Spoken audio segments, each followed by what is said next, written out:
What's up guys? Welcome back to the channel Hand Waving. Your friend Naruto Addict 2.0 is here again with a brand new Naruto fanfic that's going to change everything. Today's fanfic is titled, What If Naruto Mastered the Hidden Mist's Forbidden Jutsu, and Built a Legendary Ninja Harem? Part 1. Let's start this fanfic. Naruto was walking around the village in the land of waves. He could see that everyone was a little happier now that Gato had been dealt with. It was like a veil was lifted and light was returned to the country. Naruto felt happy that he could help with that. Still, his mood was not as happy as the people. He was pretty down about something. It happened earlier today when Naruto went to thank Sasuke for saving him. He was stopped by Sakura. His female teammate gave him a very harsh glare and told him off, blaming him for the condition that Sasuke was in. She then went on to say that he should quit being a shinobi because he was useless. The berating hurt Naruto and he quickly fled the house. He sighed and thought about what was said to him. He began to think that maybe it was his fault that Sasuke got hurt. It was as the Tem said, he should have attacked from outside the jutsu that Haku used. All he really had was the shadow clone jutsu and it did little to help. Maybe Sakura was right, maybe he didn't have what it took to be a ninja. It's you, a voice exclaimed, knocking Naruto out of his funk. He turned to see a woman tending to a ramen stand. Feeling hungry, Naruto made his way to the stand and sat down at it. The woman was smiling at him. I can't believe that one of our heroes is at my ramen shop. How about a bowl of ramen, on the house? Okay. Naruto exclaimed and waited for the ramen to come. She served it to him and he dug in. While not as good as Tuki's, it tasted good. This is really good. Thank you. My father taught me but he was one of the first killed by Gato. I had to learn on the fly. So, why were you walking around? She asked. I'm just thinking about something. Naruto said. Secret ninja stuff, I understand. My older brother used to be a shinobi in Hidden Mist Village. He was killed when the Kagaya clan went nuts. She explained. That's when she suddenly got excited. Naruto watched her as she made some noise in the back. She returned later with several scrolls, including one big one. She held it out to him. Here, consider this a thank you. Wow, I couldn't possibly take this. Naruto said. Don't worry about it. My brother can't use it and I don't want them anymore. I think that it would be better serving you. You can't let your skills drop, right? She said with a smile. Naruto just blinked owlishly and took the scrolls. Naruto returned to Tazuna's house with the scrolls in hand. When he entered, he saw Kakashi sitting with a book in his hand. The sensei looked up and saw his blonde student with the scrolls. What do you got there, Naruto? Kakashi asked. Someone handed me some scrolls that used to belong to her brother. I was thinking of giving these to Sasuke as an apology. I messed up sensei when we fought Haku. Naruto said. Now Naruto, you shouldn't feel bad just because Sakura said some harsh words to you. You know how she is. Kakashi said. Yeah, but I still feel bad. I'll give him these smaller ones while I keep this big one. Naruto said. Kakashi just nodded and returned to his reading.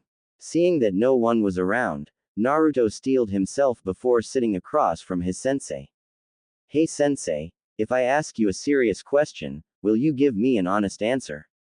The question made the copy ninja raise an eyebrow. He put his book away and gave Naruto his attention.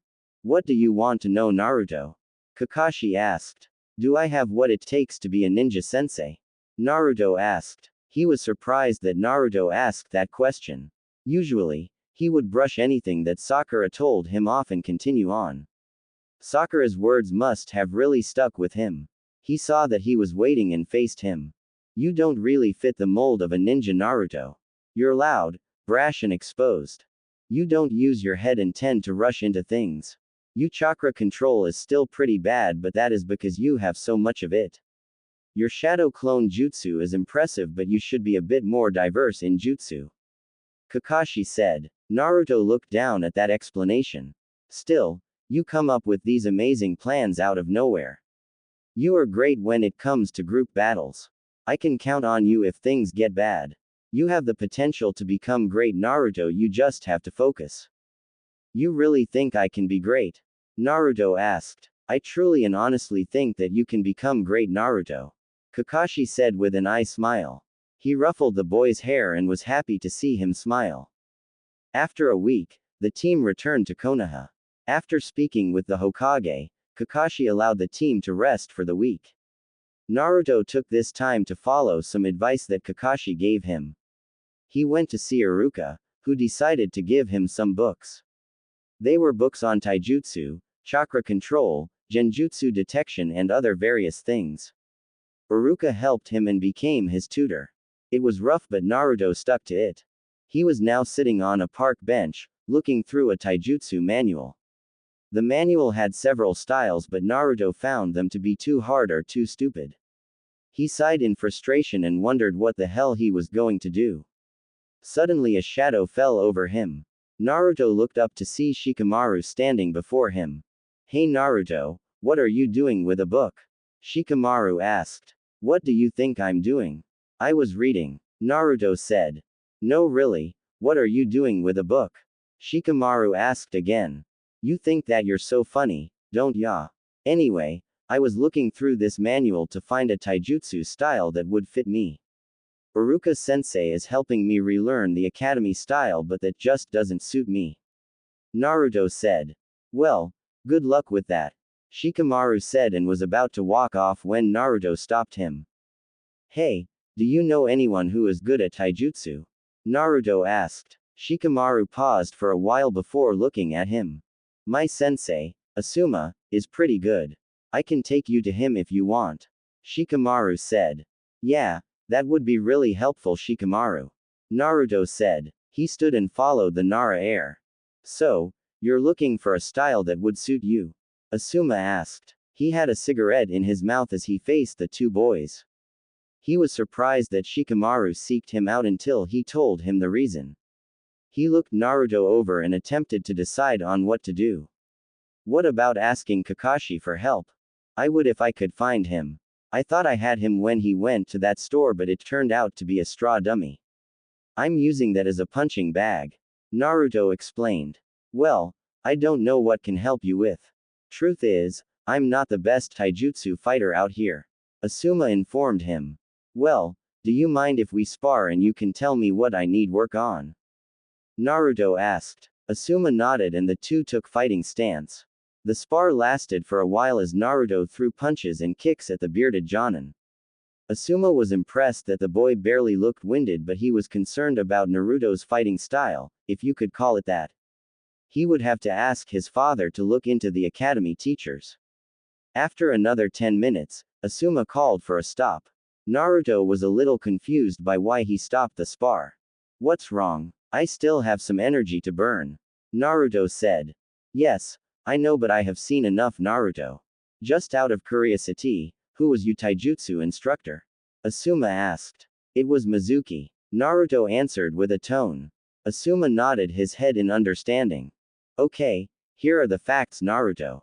Your taijutsu is horrible and it will take a lot of work to fix. However, I can help you with your stance and footwork. How long do you have before you go back on duty? He asked. 3 days. He answered. That should be enough time. So, meet me here at noon and we can get started. Asuma said. Naruto nodded and thanked him for his help. He left the training grounds to return home. Naruto dragged himself home into his bed. He fell on his mattress with a thud. After a few seconds, he managed to roll onto his back. He stared at the ceiling and released a sigh. He had underestimated Asuma-sensei. He assumed that he was like Shikamaru and would be a little laid back. He learned in these 3 days that Asuma was not like that at all. The smoking Jonin explained to him that he was going to fix his stance and improve his footwork. He did this in 2 ways. To improve his stance, he had him assume a stance when his fist was to his face and his arms in tight.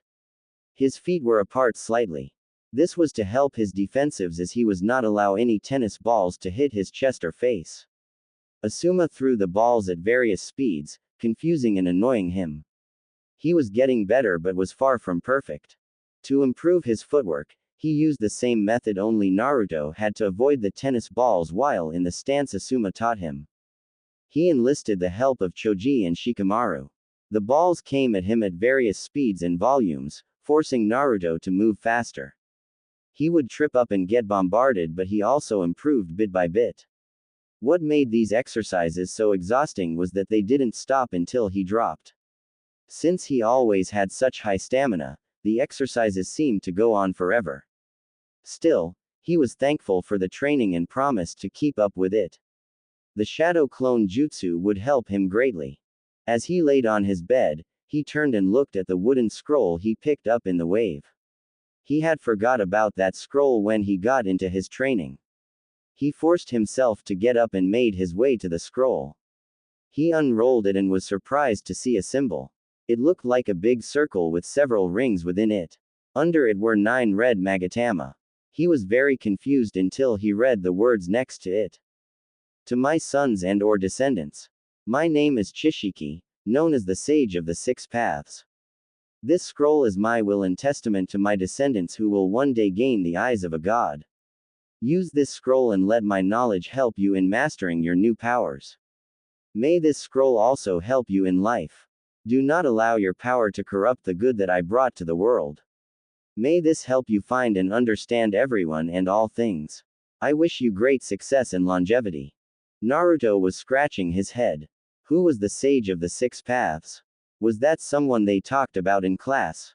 He decided to ask Iruka-sensei after his meeting in missions. Maybe he might know something. Unknown to him, a force that was placed in him since birth began to stir. It was as if something was calling to him. He wondered what this feeling was. Asuma walked into a bar after another D-rank mission. Tomorrow, he would be taking his team on their first C rank. He felt that they were ready and had asked for one. Shikamaru might be annoyed, but he would get over it. Knowing that he would be gone for a while, he decided to get a drink or two with Kurenai. They agreed to meet at this bar. His eyes landed on her, but she was not alone. Anko, Kakashi and Genma was with her. She sent him a hidden message which he received. He went up to the table and attacked, surprised to see them. Hey guys, funny seeing you here. Asuma greeted. Hey Smokestack, are you going to join us? Anko asked. Sure, I'm taking my team on their first C rank and I can use a few. Asuma said. He sat next to Kurenai and ordered something to drink. As he waited, his attention was grabbed by Genma. I'm sorry Genma, what were you asking me? I was asking you about your team. Genma said. They're interesting. It takes a little to motivate both Shikamaru and Choji. Ino's a little too loud and bossy. In all, they are a great team. What about you guys? Asuma asked.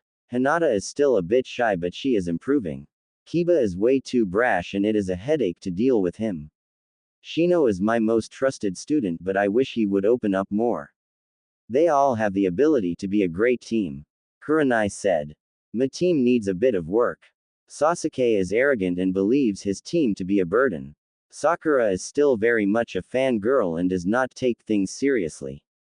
Naruto is like Kiba in a lot of ways, but I am happy to say that he is beginning to take this seriously. RC rank was an eye-opener for him and he is doing things to change himself. Iruka has been a great help. Kakashi said. Expect some more from the kid Kakashi. He has some potential in him. Asuma said. Something I should know? Kakashi asked. He came to me for some help with his taijutsu. I've improved his stance and his footwork. You may want to help him find a style. Asuma said. Well then, your drink is on me. Thanks for helping him, Kakashi said. Asuma nodded and the group went into other topics. Kakashi was waiting for Kakashi to arrive like usual. They all stood on the bridge and waited for their tardy sensei to arrive. Naruto was get bored just waiting for their late teacher and it showed on his face. Letting out a frustrated sigh, he decided to go over to one of the posts near the memorial stone. He faced the post and got into that stance that Asuma showed him. As he was in that stance, he threw punches and kicks at the post. He was still get used to the stance as his kicks and punches looked sloppy. His two teammates watched him. What is that idiot doing? He's going to wear himself out before we get a mission. Sakura said. Sasuke just scoffed at the scene and went back to brooding. As Naruto continued to throw attacks, Sakura just smiled mockingly at him. Look at him, he's just so bad. You're not any better, Sakura. Voice said from behind her. She shrieked and jumped a few feet into the air. Sakura spun to face Kakashi and glared at him. Don't do that, Sakura exclaimed. You're late, she added, making Kakashi smile at her. He looked back to see Naruto jogging up to them. He did see the stance that Naruto was in and had to admit that it suited him. He realized that it would take him a short while to get used to it. It gave him an idea on what to do today. Okay guys, today we won't be doing missions. Today, we will be training, Kakashi said. Sasuke and Naruto looked excited while Sakura looked uninterested. Kakashi did a familiar seal and 2 clones appeared. Okay then, I will be taking each of you to a different part of the training grounds and work with you. Let's get to it. The original took Sasuke while 1 clone took Sakura and another took Naruto. Once they were out of sight, Kakashi faced Naruto. So what are we going to work on, Kakashi-sensei? Naruto asked. I think we will continue working on your taijutsu. I do like the stance that Asuma taught you. It fits you well, but you have not gotten use it yet. I wanted to ask you, do you have a particular style? Well, the academy style was never really my style. I did try some other styles, but they were too hard. I just took certain things and mixed them up. Naruto explained. So you're a jumble of different techniques. This could be good or bad depending on how we go about this. For most of the morning, we will continue working on that stance and some simple punches and kicks. Kakashi said. Okay sensei. Naruto said, and he got into his stance. The clone and Naruto worked on the stance and his movement until lunch. Kakashi stopped him and got Naruto's attention. Okay Naruto, I want you to list all those taijutsu techniques that you have learned and we will pick up this tomorrow. Let's go and get some lunch. Naruto nodded and made his way to the bridge as the clone dispelled. Kakashi got the info from the clone and was very impressed with Naruto. He was the good out of this waste of a training session. Sasuke was a huge pain in the butt. He decided to help the boy with his Sharingan and teach him some simple ninjutsu. The little punk kept on demanding that he show him a technique so that his Sharingan could copy it. He especially wanted to learn the shadow clone jutsu, which he refused to teach him. He stuck to teaching him how to activate and deactivate the Sharingan. Sakura was worse. She was just so unmotivated, not wanting to get dirty and sweaty. He just showed her how to dispel genjutsu, which she got pretty easily. Kakashi just hoped that it got better in the coming days. Naruto was bouncing on his toes and throwing some punches before throwing a corkscrew punch at the dummy that he had. It was the first technique that he had been working on for a week. The list he made for Kakashi was pretty long. Kakashi crossed off about 60% of those techniques and chose 15 that he believed that would be great for him. His stance was getting much better and his attacks were crispier than before. Kakashi and Iruka were very glad for the improvement. Now, he decided to move on to ninjutsu. Like Kakashi said, he should be more diverse with his jutsu. He had gotten some scrolls to learn from. What gave him pause was that he didn't really trust himself to learn without supervision. Iruka was busy now with the academy and Kakashi was very focused on his taijutsu. There weren't many other jonin he knew who could help. As he threw punches, a name suddenly appeared in his head. He could help him. After all, he was an elite tutor. Ebisu looked at Naruto with a critical look. Naruto stared right back at him. It was a very long stare down that didn't have a clear winner at the moment. After a while, Ebisu sighed and looked at Naruto. You want me to help you with your ninjutsu? Why aren't you speaking with Kakashi about this? Ebisu asked. Kakashi-sensei is focusing on my taijutsu while Iruka-sensei is helping me mentally. Kakashi-sensei says that I should have more jutsu besides the shadow clone jutsu. I don't want to try anything without supervision. Naruto explained. That was very smart of you. Do you have an idea of what level of jutsu you should concentrate on? He asked. Level? Naruto asked in confusion. Ebisu sighed and pushed up his glasses up. As you probably don't know, the Shadow Clone Jutsu is a B-ranked Kenjutsu. The fact that you can pull it off and in bulk means that you have a very high chakra pool. Low-level jutsu wouldn't work with you without some heavy chakra control exercises. Ebisu said. Wow, I didn't think of that. So, would the teleportation jutsu be out of reach for me? Naruto asked. Maybe not. Is that a technique you would like to learn? Ebisu asked. Hell yeah, that technique is bad, Naruto exclaimed. Ebisu just sighed again. He wondered if he would regret this decision. Kakashi looked at his team who was doing another D-rank mission. They were still a work in progress, mostly because of Sakura and Sasuke. Naruto had improved greatly in the past 2 months. His taijutsu was at a level where he could hang with taijutsu fighters like the Inuzuka and some mid-level chunin. He said mid-chunin because of the addition the Shadow Clone Jutsu, which he began to incorporate into his taijutsu. He seemed to have found someone to help him with ninjutsu as he caught him using the teleportation technique to get to his favorite ramen stand. He was very lucky that he waited until Sakura and Sasuke left to do so. He decided to test the improvement of his knuckle-headed student. He waited until they finished and took them to the tower. Once they reported their mission success, he took them to their training grounds.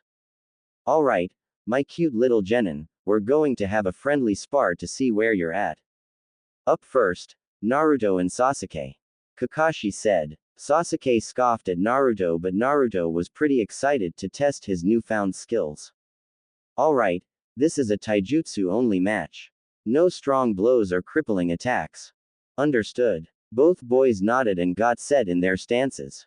Kakashi looked at both boys before dropping his hand to signal the beginning of the match.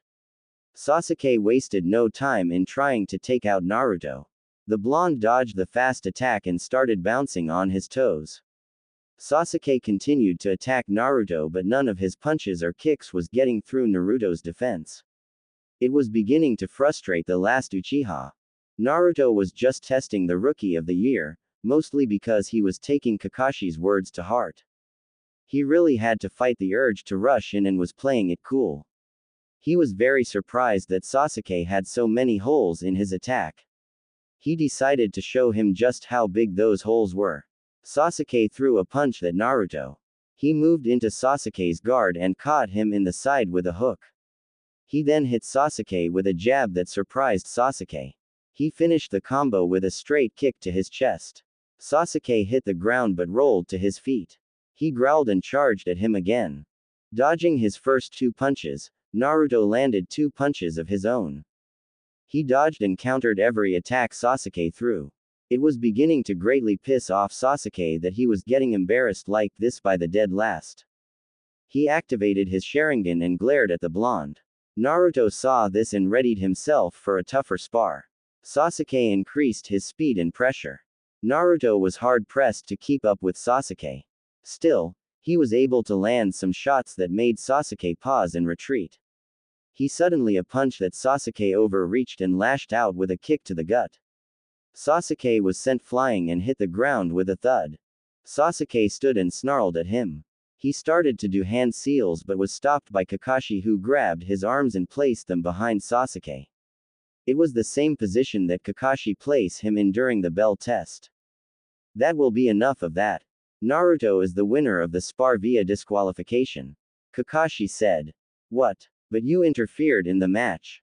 Naruto should be disqualified, Sakura exclaimed. Kakashi looked at her with a narrowed eye and Sakura gulped in fright. What were the rules of the match? This was a friendly taijutsu spar, which means no jutsu.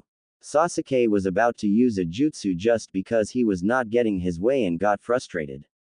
He should have lost when he used his Sharingan, but I allowed it to slide. Are you saying that I should have allowed Sasuke to use a fire jutsu on your comrade? Kakashi asked with an edge. I didn't mean, Sakura began but was cut off by the look in Kakashi's eye. She bowed her head in shame and remained quiet. Kakashi scoffed at her and faced Naruto. Naruto, you are excused for the rest of the day. Enjoy your victory and have Ichiraku's put the bill on me. I have to talk to your teammates for a bit. Kakashi said. All right, sensei. Naruto exclaimed and made his way to the ramen stand. Naruto was at home, reading some scrolls. After having some bowls of ramen, he decided to get to studying. As he was studying some scrolls, his attention was diverted to the wooden scroll that he got from the Wave Country. He wasn't very interested in it after reading the first paragraph, but something was telling him to continue reading. He put aside the material he was reading and made his way over to the scroll. He opened it and read it. As he read and was getting bored, he saw that this guy was giving instruction on how to master the elements. All the elements were there and he was giving some clear instructions on how to master them. He quickly recanted his last statement about the scroll and continued to read the scroll eagerly. Unknown to him, his prisoner was reading along with him. He was very surprised to see that Naruto had gotten his hand on such a scroll. He smirked at the possibilities that Naruto could have with this in his possession. Perhaps he would not be within a weak container after all. Ino was not a happy camper at the moment. She snapped a strap on one of her sandals. Her teammates would not get there in gear when they were training, and that freakish forehead rival of hers was with her Sasuke. It made her so angry that she got to be on his team. Who knows how far she sank her claws into him. Oh, how she wanted to find their training grounds and have it out with her. That would show her who was top dog. She suddenly stopped when she heard a cry of frustration. She followed it and found Naruto.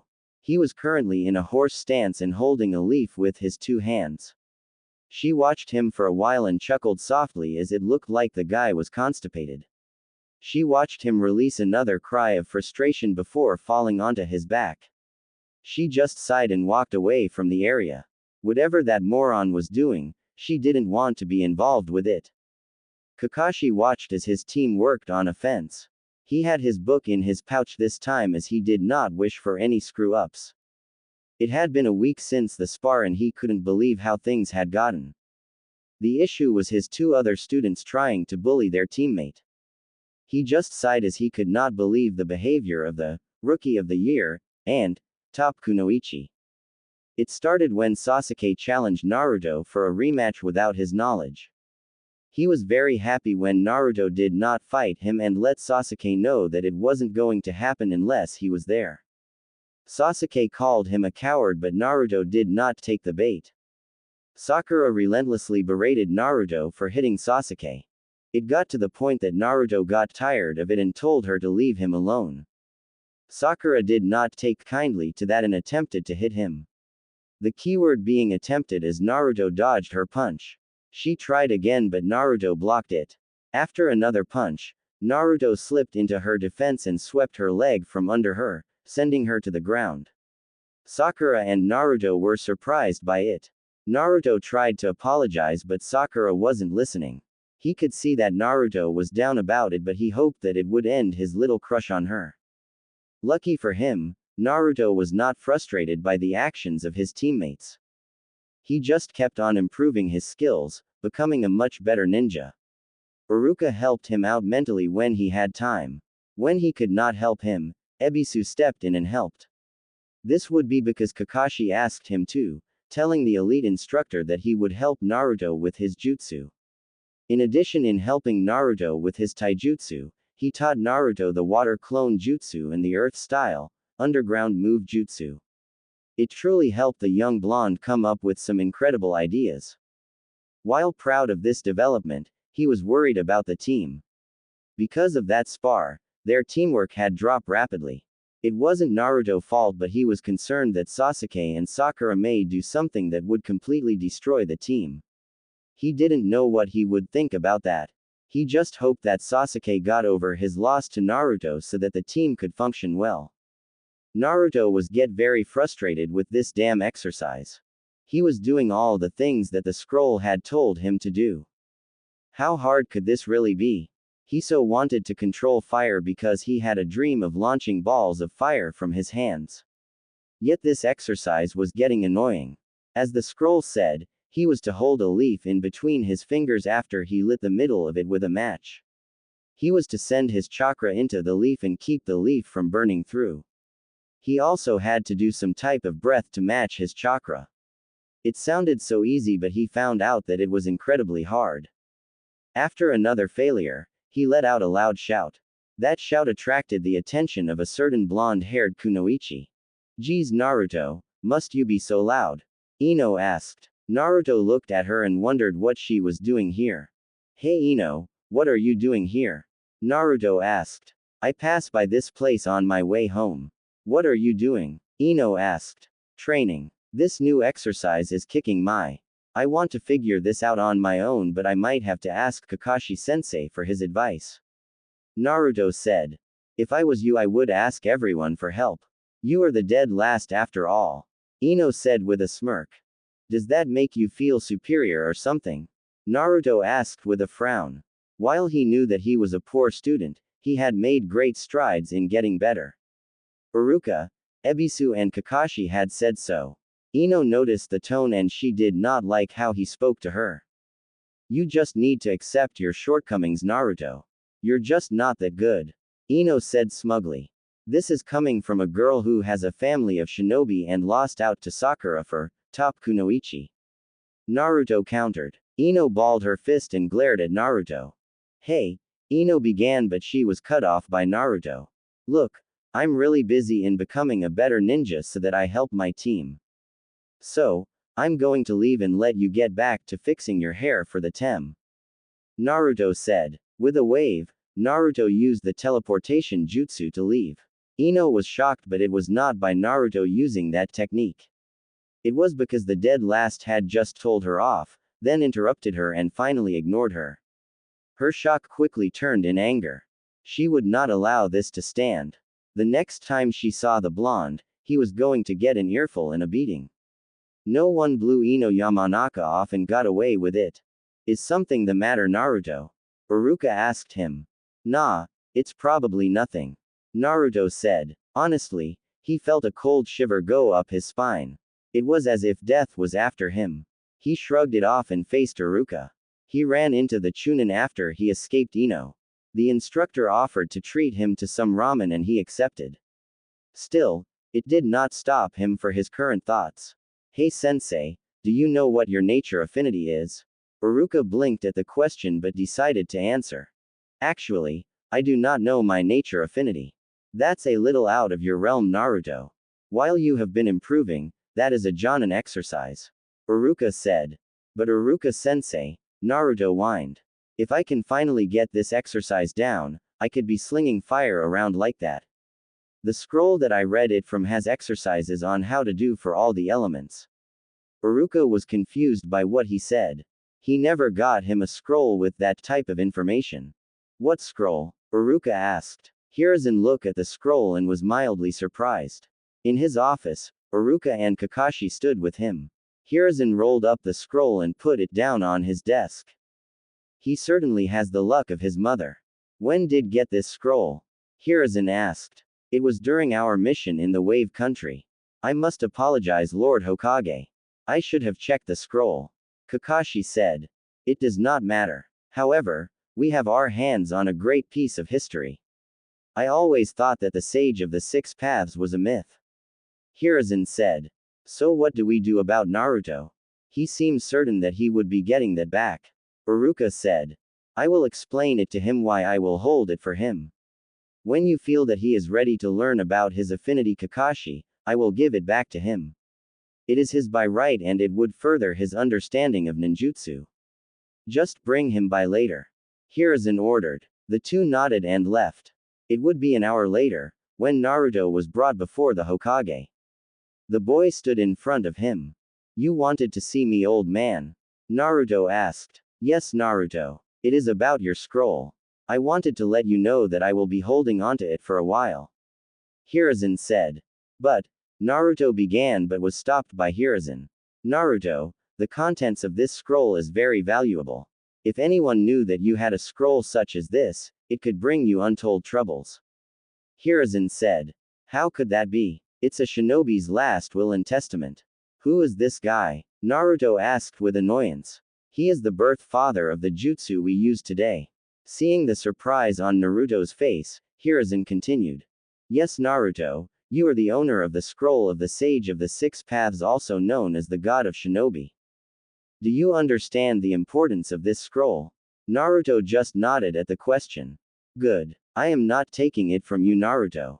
It was given to you, thus making you the owner of the scroll. I will make a note of that and place it in an undisclosed location for safekeeping. When Kakashi deems you worthy to learn from it, it will be returned to you. Does that seem fair to you? Hiruzen asked. I guess. Still, it would have been cool to learn how to control fire. Naruto said. Hiruzen just smiled at him. Anyway, I do have something for you. Hiruzen said. He held out 2 scrolls for him.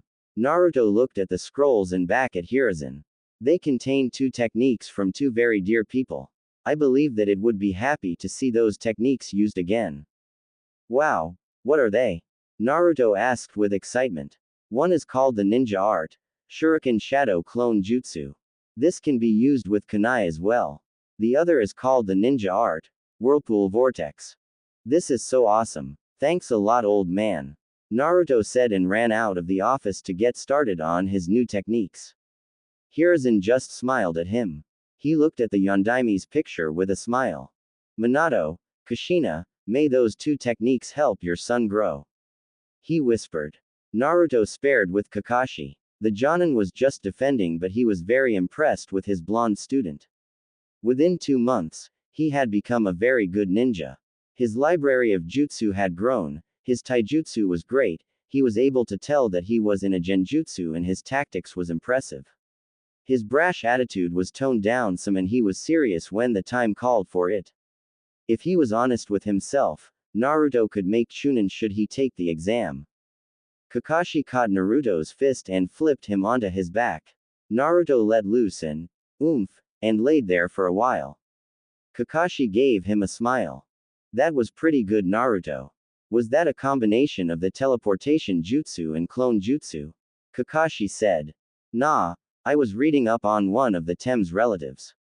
Shisui is his name. I read that he was so good using the teleportation technique that he could create afterimages.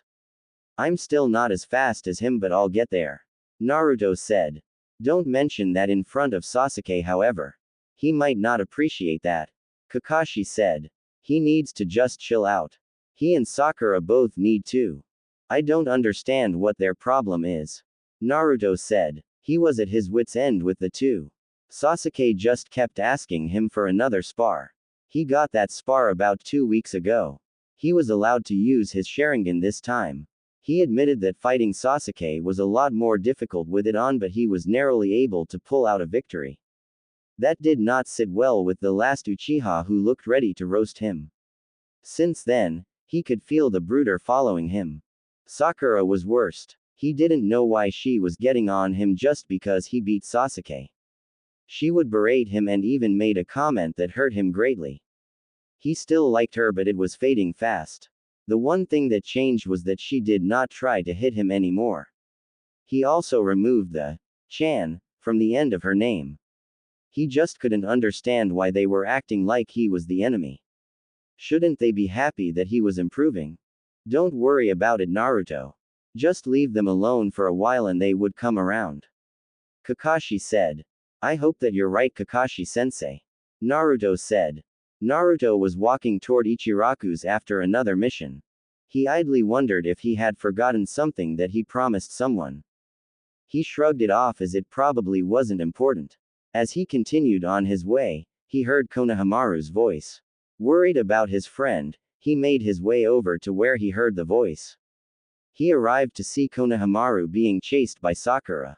He saw his friends following behind him. Not wanting to see his friend get hurt, Naruto teleported and snatched him up in mid-run. He landed on a branch and placed him next to him. Sakura was very confused until Naruto made himself known. Naruto, hand that kid over. Sakura demanded. Not until you calm down. I don't know what's going on, but whatever he did or said doesn't mean that you can bully him. Naruto said. I'm getting sick of your attitude, Naruto. You think just because you beat Sasuke by luck that you're top dag, but the truth is that you're still a dead last.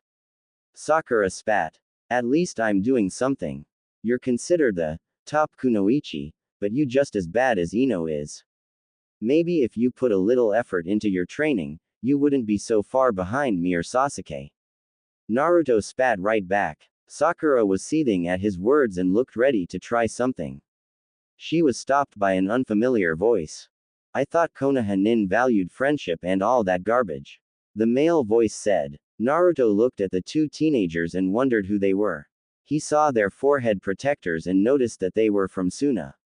From his studies with Iruka, Konoha and Suna were allies. Still, that didn't mean that they could walk around freely. Are you guys here on a mission from Suna? I know that we're allies, but without identification, you're not allowed to walk around freely. Naruto said. Wow, haven't you seen the foreigners entering your village? The girl asked mockingly. You'll have to forgive me. I have been busy with my training to notice. But with what you said, that means that the Chunin exams are being held here. Naruto said. That was another thing he learned from Iruka. He knew that it was a biannual exam that every nation participated in. Good guess, you're not as out of the loop as I first thought. The girl said. I have a great tutor. Anyway, I apologize for our behavior and for delaying you. If you don't mind, I'll be going with my young friends here. Naruto said. He led Konohamaru and his friends out of the area. When they were far enough, Konohamaru looked at Naruto. Thanks boss from saving me from that harpy. He said. No problem, but why was she chasing you? Naruto asked. She was bad-mouthing you, boss. Konohamaru didn't like it and insulted her. She got really angry and began to chase him. Moegi explained. Naruto just sighed at that. He was really getting sick of this. He didn't like that Sakura would just chase Konohamaru like that. This put a really damper on his feelings for her. He quickly shook it off and took his friends to Ichiraku's. Naruto, Sakura and Sasuke waited for Kakashi to arrive. Naruto stood as far away from the two. He didn't really feel like being around them. After he had lunch with the Konohamaru Corps, Naruto began to think about his teammates. He didn't understand what their problem was. He was training so that he would no longer be a burden to his team, like Sakura told he was bad in the wave. He got help for others and he was improving at a rate that he thought they would appreciate. He thought that this would have brought the team together. Boy, how wrong he was. He then thought about the Chunin exams. He knew that it was an exam to go up in rank. He wondered if Kakashi would nominate the team. He really wanted to show how much he had improved. He also hoped that he could go up in rank. While he wanted to get closer to his teammates, he was beginning to see that it would not happen. He sighed and made his way toward a training ground. Every Jonin and Chunin was standing before the Hokage. It was that time again. The Chunin exams were upon them and they were there to make the choice of which team would participate. Hiruzen got everyone's attention and the noise died down. Okay, as you know, the Chunin exams are being held in Konoha this year. I would like to hear if you will nominate your teams. Hiruzen said. Kakashi stepped forward and faced his aged leader. I, Kakashi Hatake, nominate Team 7, which contains Sasuke Uchiha, Sakura Haruno and Naruto Uzumaki. He said. Kurenai stepped forward. I, Kurenai Yuhi, nominate Team 8, which contains Shino Aburame, Hinata Hyuga and Kiba Inuzuka. She said. Asuma stepped forward. I, Asuma Sarutobi, nominate Team 10, which contains Choji Akamichi, Ino Yamanaka and Shikamaru Nara. He said. Everyone was muttering and whispering about what just happened. Iruka wanted to say something but held his tongue. He decided to confront the three Jonin after the meeting. After a few more Jonin entered their teams, the Hokage dismissed the group. Iruka left to catch up with the three and called out to them. Hey Iruka, is there something wrong? Kakashi asked. Yes, I was wondering if it is okay that you nominated your teams. They are still very young and these exams can crush them. Iruka said. I understand your concerns, but I am confident that my team will do well. You should have a little more confidence in them. You helped throughout the academy and prepared them for the ninja world. I know that they will do well in these exams. Kakashi said. Okay, but what about your team? Aren't you a little concerned about the relationship of your team? Iruka countered. A little, but when it comes down to it, I know that they will come together when the time comes. Don't worry so much about it, Kakashi said with an eye smile. Iruka just sighed and decided to trust the three Jonin. Naruto looked at the form that Kakashi had given to them. It was an entrance form to the Chunin exams, which would be starting in 2 days. It didn't give him a lot of time to train. He decided to search out Iruka. He found the man about to leave the academy. Hey Iruka-sensei, do you have a second? Naruto asked. Naruto, what can I do for you today? Iruka asked. I was hoping that you and I can have a little spar. Iruka looked at him with surprise. Naruto decided to elaborate further. Kakashi-sensei nominated us for the Chunin exams. I was excited at first, but I kept wondering if I was ready for the exams. So, I wanted to spar with you, a Chunin, to see if I can hang with you, he said. Iruka couldn't believe his luck. Despite trusting Kakashi, Asuma and Kurenai, he went to the Hokage, who allowed him to test the rookies. He was glad that Naruto was being so mature. Fine, let's go to the sparring circle, Iruka said. The two walked over to the field where they had spars. The two friends stood across for each other. All right Naruto, you may use everything in your arsenal and I will do the same. Right, Naruto said and slipped into his stance. Iruka did the same and awaited Naruto's attack. Naruto made the first move his usual Shadow Clone Jutsu. 4 clones appeared and charged at Iruka. Iruka pulled out some shuriken and launched them at the clones. The clones dodged the attack and continued their charge. He prepared himself but suddenly lost his footing. The ground below him began to suck him down. He cursed as the clones closed on him. He covered himself as the clones began to wail on him. The clones stood over the downed Iruka, who had half of his body sunk into the ground. They were on alert, as it seems to be way too easy. One of the clones put their hands in the rat seal and unleashed a bit of his chakra. It dispelled the genjutsu that Iruka had used. That's when an explosion caught the 4 clones and dispelled them. Naruto was wondering what the hell just happened when he quickly rolled out of the way. He jumped into the air and threw 3 shuriken. Iruka blocked them with a kunai and charged at Naruto. Naruto landed and met his charge. The two engaged in a taijutsu match. Iruka was only countering Naruto, but that was few and in between. Naruto's taijutsu had improved greatly and it was effective. It was as if his style was meant to slow him down and to be painful. Iruka found an opening and threw a hook at Naruto. He was surprised that the hook passed right through him. That's when Naruto appeared and launched a powerful punch to his side and sent his to the ground. That is when the spar ended. Naruto ran to his teacher, who was holding his side. Oh man, Iruka-sensei. Are you alright? Naruto asked with worry. Yeah, just give me a few minutes Naruto, Iruka said. He looked at his former student. Was that a corkscrew punch? Yeah, Kakashi-sensei allowed me to use it since I can take some damage, Naruto said with a grin. But what was that move from before? It wasn't a clone jutsu that you switched with, Iruka said. Oh, that was my illusion dance. I created it after I did research on this guy called Shisui Uchiha. It's not on his level, but it will do for now, he explained. Iruka couldn't believe that Naruto had done a move similar to that of Shisui the teleporter. He had no doubt now that Naruto was ready for the exams. Iruka wrapped a bag of ice on his tender side. Naruto's strength was something that was very dangerous. He would be sure to practice his evasion skills. He was suddenly approached by Kakashi. The masked ninja gave him an eye smile. So, how were they? Kakashi asked. I agree with your and the others' decision. They are ready for the Chunin exams, Iruka said with a wince. Naruto did a number on you, huh? His style is pretty impressive. I've never thought to use low kicks, knees and elbows. Also, I've never want to be caught in his clench, Kakashi said. I'm still a little worried about your team, Kakashi. Naruto talks to me about the situation. Are you sure that you can trust Sakura and Sasuke? Iruka asked. I'd be lying if I said that I wasn't concerned, but I trust that they will be able to put their difference aside and work like a team, Kakashi said. Iruka just nodded at his answer. Naruto took a seat while Sasuke and Sakura surveyed the room. He checked his equipment again just in case he forgot something. He was nervous, that much was sure. He had a right to be as he remembered what he saw earlier. After Sasuke disrupted the genjutsu on the second floor, a bonehead move he thought, they were confronted by a genin called Rock Lee.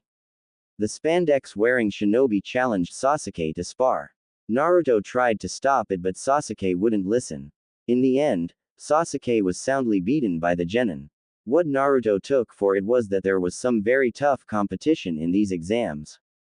His attention was taken away when Ino put herself on notice. Naruto ignored it and continued to check his equipment. When he was done, he put his pouch back on his belt. He looked up and was surprised that Ino was right in his face. He blinked a few times before noticing the angry look on her face. "Can I help you?" Naruto asked. "Who do you think you are, Uzumaki? How dare you blow me off like that?" Ino asked with an edge. "What are you talking about?" Naruto asked. "Don't play dumb with me. Just because I told you the truth, doesn't give you the right to act like a jerk." Ino said loudly. That's when it clicked for Naruto as to why Ino was angry with him. "Are you still hard up on that day? First off, you were insulting me as I was training to improve my skills. If I'm not taking that from Sakura anymore, then why should I take it from you?" Naruto asked. The rookies noticed the missing Chan, and was wondering what was going on. "Secondly, what did I say about you and Sakura that wasn't true? You come from a ninja clan, Sakura is a civilian. You have the edge over her yet she gained, top kunoichi, honors. Am I wrong?" Everyone watched the scene with wide eyes. Naruto was talking back to Ino and make a good point about it. Ino was boiling with rage and was about to roar. "Why you?" Ino began when Naruto cut her off again. "Hey Hinata, Kiba, Shino, are you taking the exams too?" Naruto asked. Ino looked at the blonde with wide eyes. Naruto Uzumaki had just blown her off again. This was not going to stand. She was about to lay a beating on him when an older teenager stepped in view. "You guys need to calm down. You aren't making a good impression," he said and pointed to the crowd. The rookies looked to see everyone give them the evil eye and a little bit of killer intent. Some of them looked a little scared when Naruto stepped forward. He took a deep breath and showed his intent. The elder genin were surprised by the action of the blonde kid. They were certain that he was glowing in a faint blue color. The stare-off ended and everyone went back to their business. Naruto just sighed and turned back to the rookies. He saw that they were looking at him with shock and awe. "What?" Naruto asked. The elder teen pulled out a stack of cards. He began to shuffle through them until he pulled out a card. He looked at the card and then back at Naruto. "Well, this is embarrassing. My card didn't have that skill. When did you learn how to do that?" he asked. "It's a secret and nothing you need to know about." "Exactly what were you talking about? Information. What is that in your hand?" Naruto asked. "Oh, this," he said. He flipped the card and showed what the card had. It had a picture of Naruto, his stats and his mission history. "These are called Ninja Info Card. I have collected data on every genin in this exam from my times in taking this exam." "How many times have you taken the exam?" Sakura asked. "This will be my 7th time.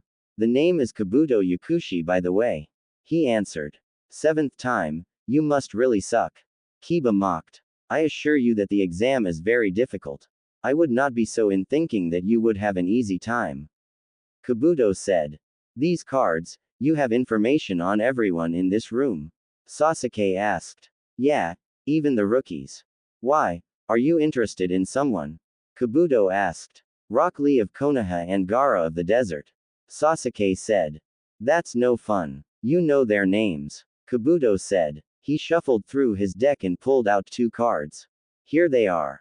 Show me," Sasuke demanded. "Okay. The first one is Rock Lee, rank genin. He is the member of Team Guy with Tenten and Neji Hyuga. His mission history is 14D rank missions, 5C rank missions and 1B rank.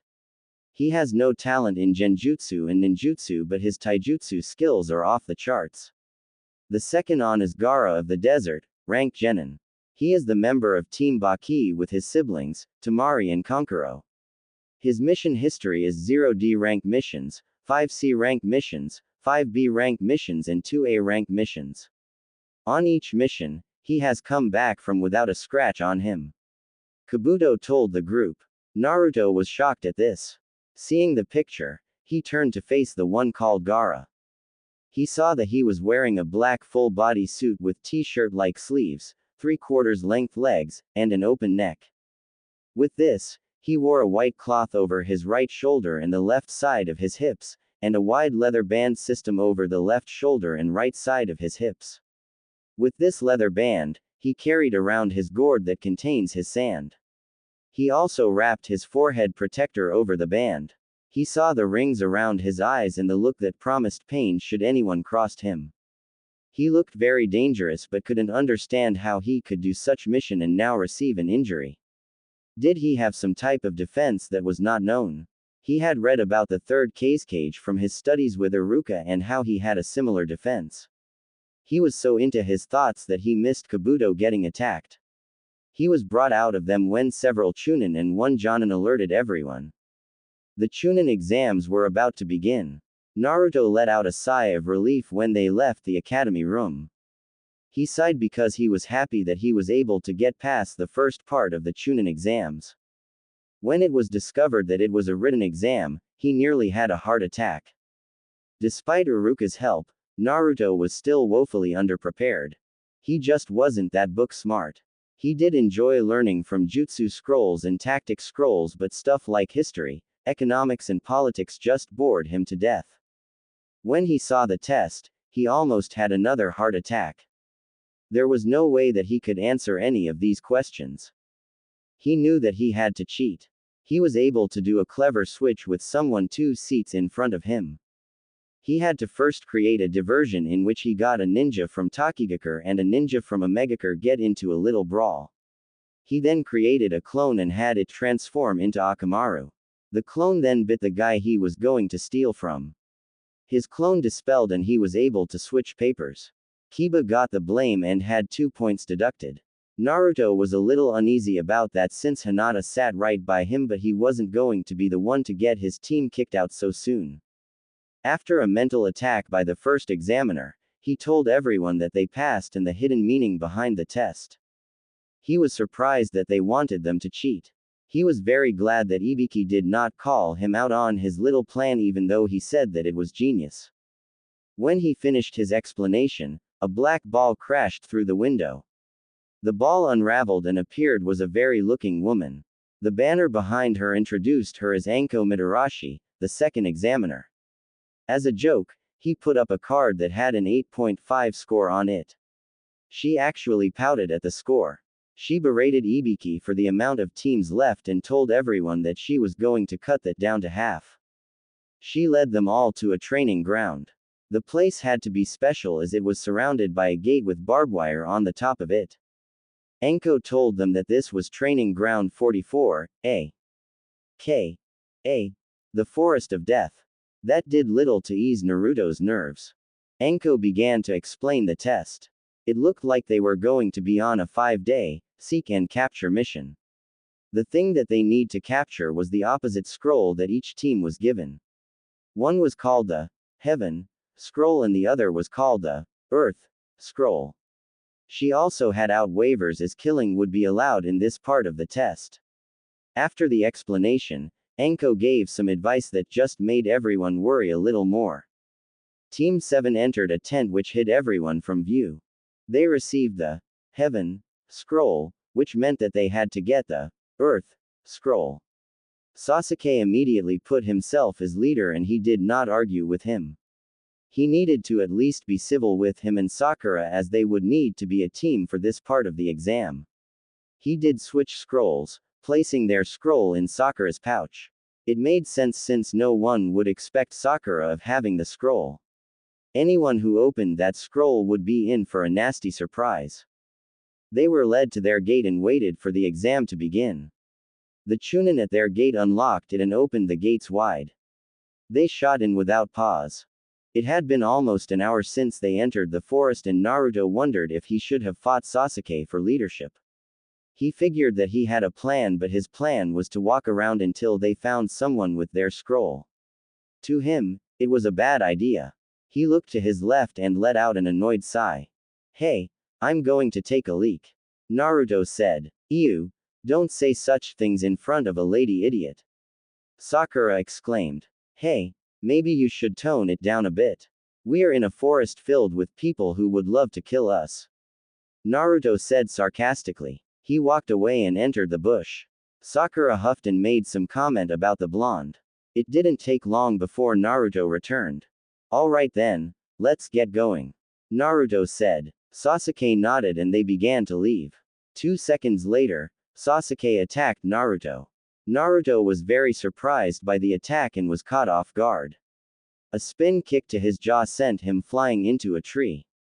Naruto stood up and spat out a little bit of blood. What the hell is your problem? When you're trying to impersonate someone, make sure that you get everything right. The holster is on the wrong leg. Naruto chuckled, but a puff of smoke revealed a genin from the hidden rain. That's pretty good, he said before pulling out a kunai. Let's see how good you really are. The two jumped at each other. They were moving so fast that Sakura couldn't keep up. All she could hear was the clash of their kunai. The exchange lasted for a little while longer before they both landed across from each other. The aim genin chuckled again. You're not half bad. A pity, because if you don't give me what I want, you'll lose this part of the exam. I seriously doubt that, a voice said. The aim genin looked up but had to move as something was coming at him. It turned out to be one of his teammates. Someone landed on the ground and he saw his other partner over his shoulder. In Naruto's hand was a heaven scroll. But how? The genin stuttered. You guys are pretty good, but I've known that you've been watching us. A nice touch with the genjutsu, but I've trained to be able to know when a genjutsu has been used. As for your teammates, I reversed your ambush and did one of my own. The guy you had close by with the scroll never saw it coming. They aren't dead, but it'll be a while before they wake up. Naruto explained. The genin glared at Naruto, but he knew that he was outnumbered. He threw down some smoke pellets and made his way to his teammates. When the smoke cleared, they were gone.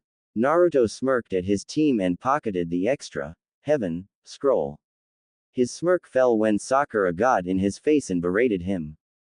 He missed the look of envy in Sasuke's eyes. He was battling that aim ninja for a while and knew that he would be a tough challenge. By the way, Naruto nonchalantly explained his ambush. He felt that they weren't anything great. It burned Sasuke's pride that the dead last was getting stronger. He had very few successes in tailing Naruto, but when he did succeed, Naruto was either studying with Iruka, working on chakra control with some guy in shades, or sparring with Kakashi. He wasn't learning anything that he had not seen before. He glared at the blonde before walking over to stop their argument. He would need to keep a very close eye on his blonde teammate. Naruto looked at the snake with an annoyed look. That trick that he used with his shadow clones was just something he came up with in a pinch. As he tried to regain his breath, he thought back to how things happened. As they continued on with Sasuke's plan, they were once again ambushed. This time, they were hit with a very power wind-style jutsu. Sasuke was able to catch Sakura as he was sent flying away. When he landed, he was suddenly attacked by the snake he just blasted his way out of. That's when the snake vanished in a puff of smoke. That was pretty weird, but Naruto didn't dwell on it. He needed to get to his team and fast. Sasuke was not having a good time. He and Sakura were in the fight of their young lives. They had found the caster of that wind jutsu when she attempted the same trick as the aim ninja did. Sasuke again was able to see through it, and the two stood in front of a teenager kunoichi. She had a scroll that they could use, so Sasuke challenged her. He should have taken Sakura and ran. The young woman was no genin. She was too powerful to be won. She seemed to have a creepy obsession with him and continued to chase him. The two genin of Team 7 were breathing hard as the kunoichi from the hidden grass barely looked winded. I'm very disappointed in this battle. I thought that the Uchiha were so strong. She mocked. Sasuke glared at her, but he was too afraid to do anything. He was considering giving up their scroll as a bargaining chip. The Kusa Kunoichi began to make a move when she was suddenly attacked from all directions with shuriken. She landed on the trunk of the tree and looked around the area. She had a small smile on her face. Naruto-kun, is that you? Sorry lady, but only those I consider friends can use, kun, and you're no friend. Naruto said. His voice seemed to be everywhere, not giving away his position. I'm guessing that the wind jutsu and the snake were your doing. I'm surprised that you survived, my pet. She said. He ate something that did not agree with him. He said. Naruto, from his hiding spot, could see that Sasuke and Sakura were really beat up. This woman must be really good if she could have Sasuke in such a condition. What's your purpose here? What makes you think I have one? She asked. You're obviously skilled. You could have easily killed Sasuke and Sakura, taken our scroll and fled. You've been toying with them. Naruto answered. Aren't we clever? Yes, I could have ended this little game anytime I wanted, but I wanted to test the last Uchiha out. I was not impressed with him. Perhaps you would like to entertain me? She asked. Naruto didn't say anything but stared at Sasuke. What the hell was he doing? He could have easily have attacked her while they talked. He was about to say something when he felt someone behind him. He was too late as he was sent rocketing out of his hiding spot. Naruto hit the tree branch hard and dispelled. A shadow clone. Nice technique, huh? The young female turned only to be struck in the face by Naruto. She easily took the blow and backhanded him. The two landed across from each other. He didn't take his eyes off the woman. Anytime you two want to jump in and help, now would be the time. Naruto said to Sasuke and Sakura. The woman smirked and charged at him.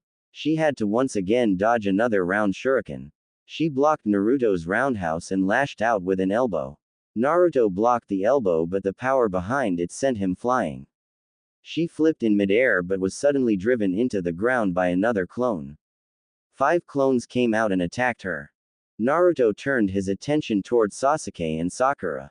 Aren't you guys going to help me? Naruto asked. We need to get out of here, Naruto.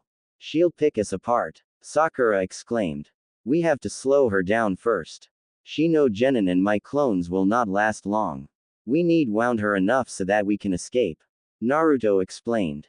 We should just give up our scroll and run. Sasuke stated. Did you not hear her before? She could have ended this in a matter of moments. She's just toying with us. Guys, I need your help. Naruto said. Sasuke looked ready to give in, but Sakura grabbed his arm. We need to get out of here. We can't fight her and win. Let that idiot Naruto cover our escape.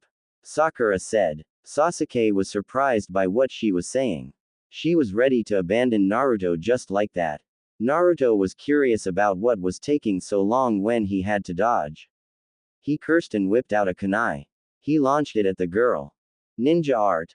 Shuriken Shadow Clone Jutsu. Naruto called out. The kunai tripled in amount and launched at the girl at incredible speeds. She was very surprised and was nearly skewered by the kunai. Seeing this, Sasuke was in awe and jealous. When did Naruto learn that technique? Was Kakashi teaching Naruto instead of him? With such thoughts, Sasuke made his decision. He took off with Sakura in tow. Naruto turned to see them leave and was in shock. What the hell? Where are you guys going? That's a shame. Naruto quickly turned to face the kunoichi. I did not expect the last Uchiha to be such a coward. She then faced Naruto and smiled. What will you do now, Naruto? You are all alone and have no backup. Naruto was shaking with rage and it was directed at his fleeing teammates. This was the ultimate form of betrayal. He couldn't believe that they would break the motto that was set by their sensei. Despite his rage, he knew that he had to protect him. She was after that bastard for some reason. They were still teammates until he got his hands on them. The woman watched as Naruto pulled out 2 kunai and slipped into a fighting stance. I don't know why you want the coward, but he is still my teammate. I will protect him no matter what the cost. Naruto said with conviction. Besides, you're not just going to let me leave. You are much smarter than people think. Let's see if you can keep such a promise. She said. She readied herself to attack. Naruto readied himself for the battle of his career. Naruto was breathing hard and could barely keep his arms up. He felt like he had been fighting for half an hour, but it was actually for 5 minutes. He didn't know who this woman was, but she was much more skilled than a regular genin.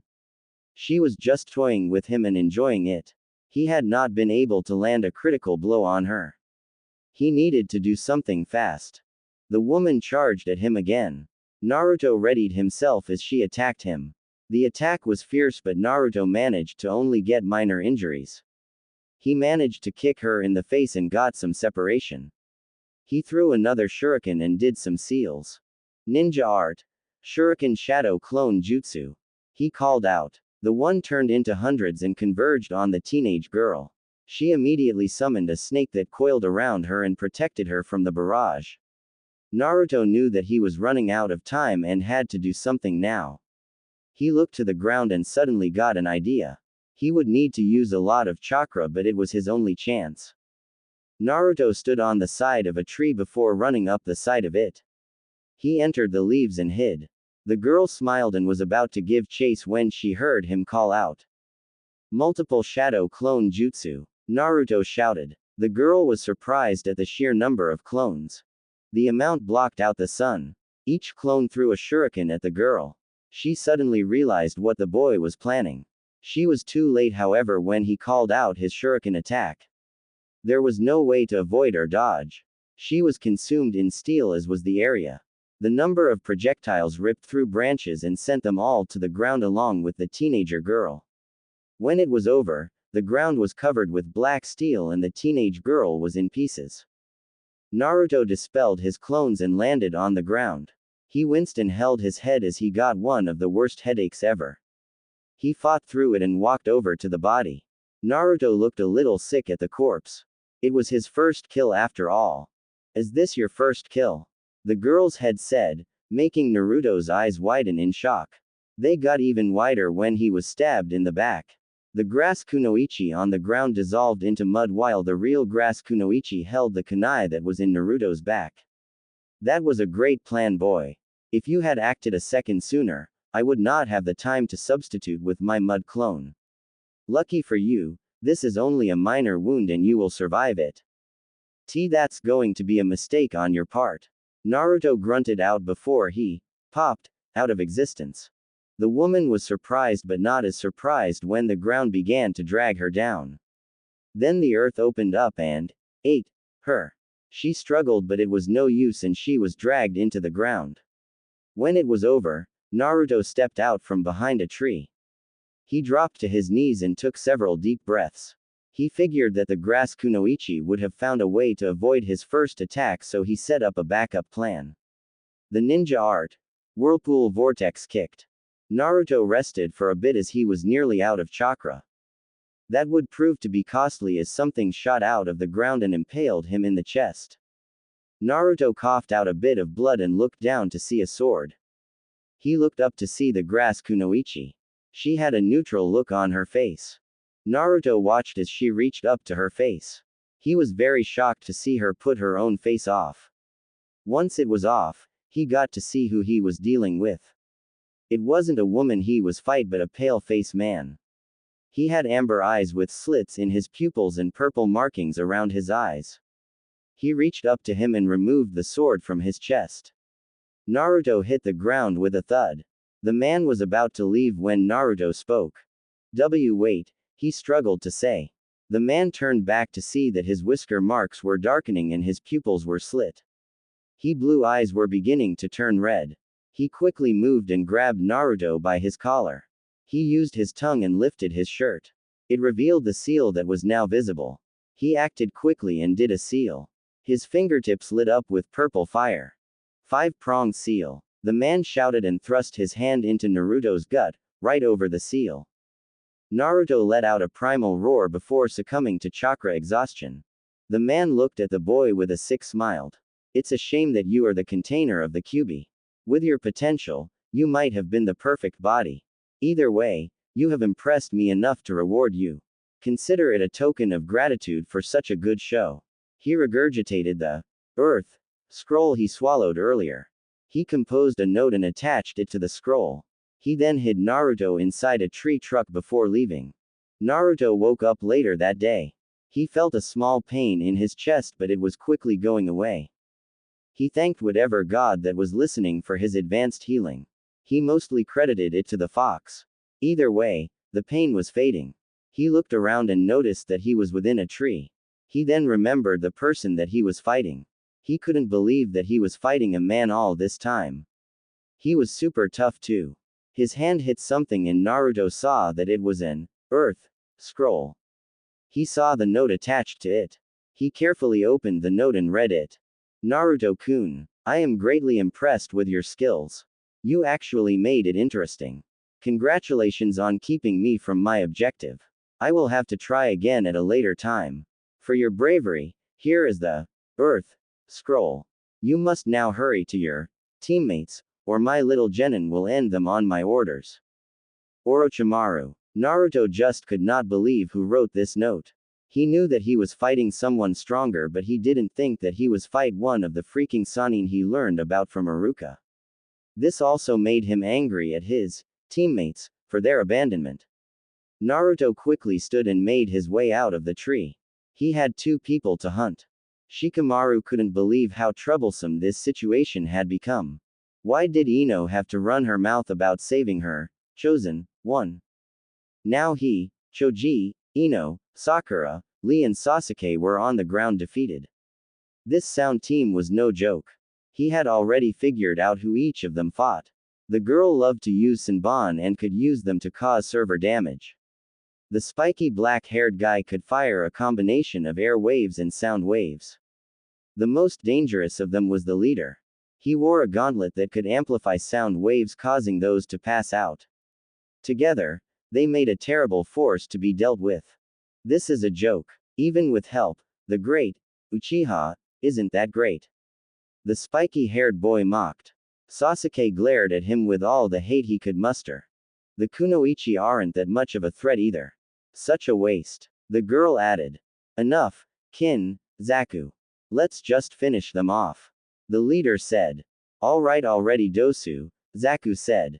He turned to face the group. Well, you heard him. It's time to go bye-bye. He raised his arms to finish them off. He was suddenly stopped when a kunai nearly hit him in the head. The team looked up to see 2 more Konoha genin. Man, you guys just keep coming out of nowhere. Before the Hyuga could speak, a series of explosions caused a huge dust cloud to appear. Everyone was confused and disoriented. What the hell is this? Zaku called out. Calm down, Zaku. Dosu shouted. He kept his ear open for a sound and was confused as to why he didn't hear Kin. The smoke cleared and he found Kin. She was lying on the ground, not moving. The 2 were wondering what just happened, when Zaku was suddenly swallowed up by the earth. Dosu jumped into the air, feeling whoever was attacking them was underground. He was suddenly restrained by 4 blondes. They raised him high before slamming him down into the ground hard. Naruto popped out of the ground and landed on Dosu's chest, knees first. Dosu gasped before passing out. The ground was suddenly blown away and Zaku crawled out of the crater.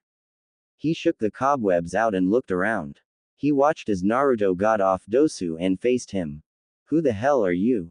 Zaku demanded. All you need to know is that you're outmatched here. You can leave with a few bruises or some major damage. It's your choice. Naruto said. Here's my choice. Slicing sound wave. Zaku shouted. Naruto vanished, leaving an after image. Zaku was confused when Naruto appeared in front of him, his arm back.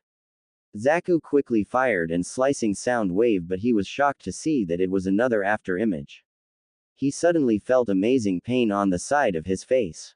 He was then sent flying into a tree with amazing force. He hit the tree hard and fell to the ground unconscious, the side of face gaining a huge bump.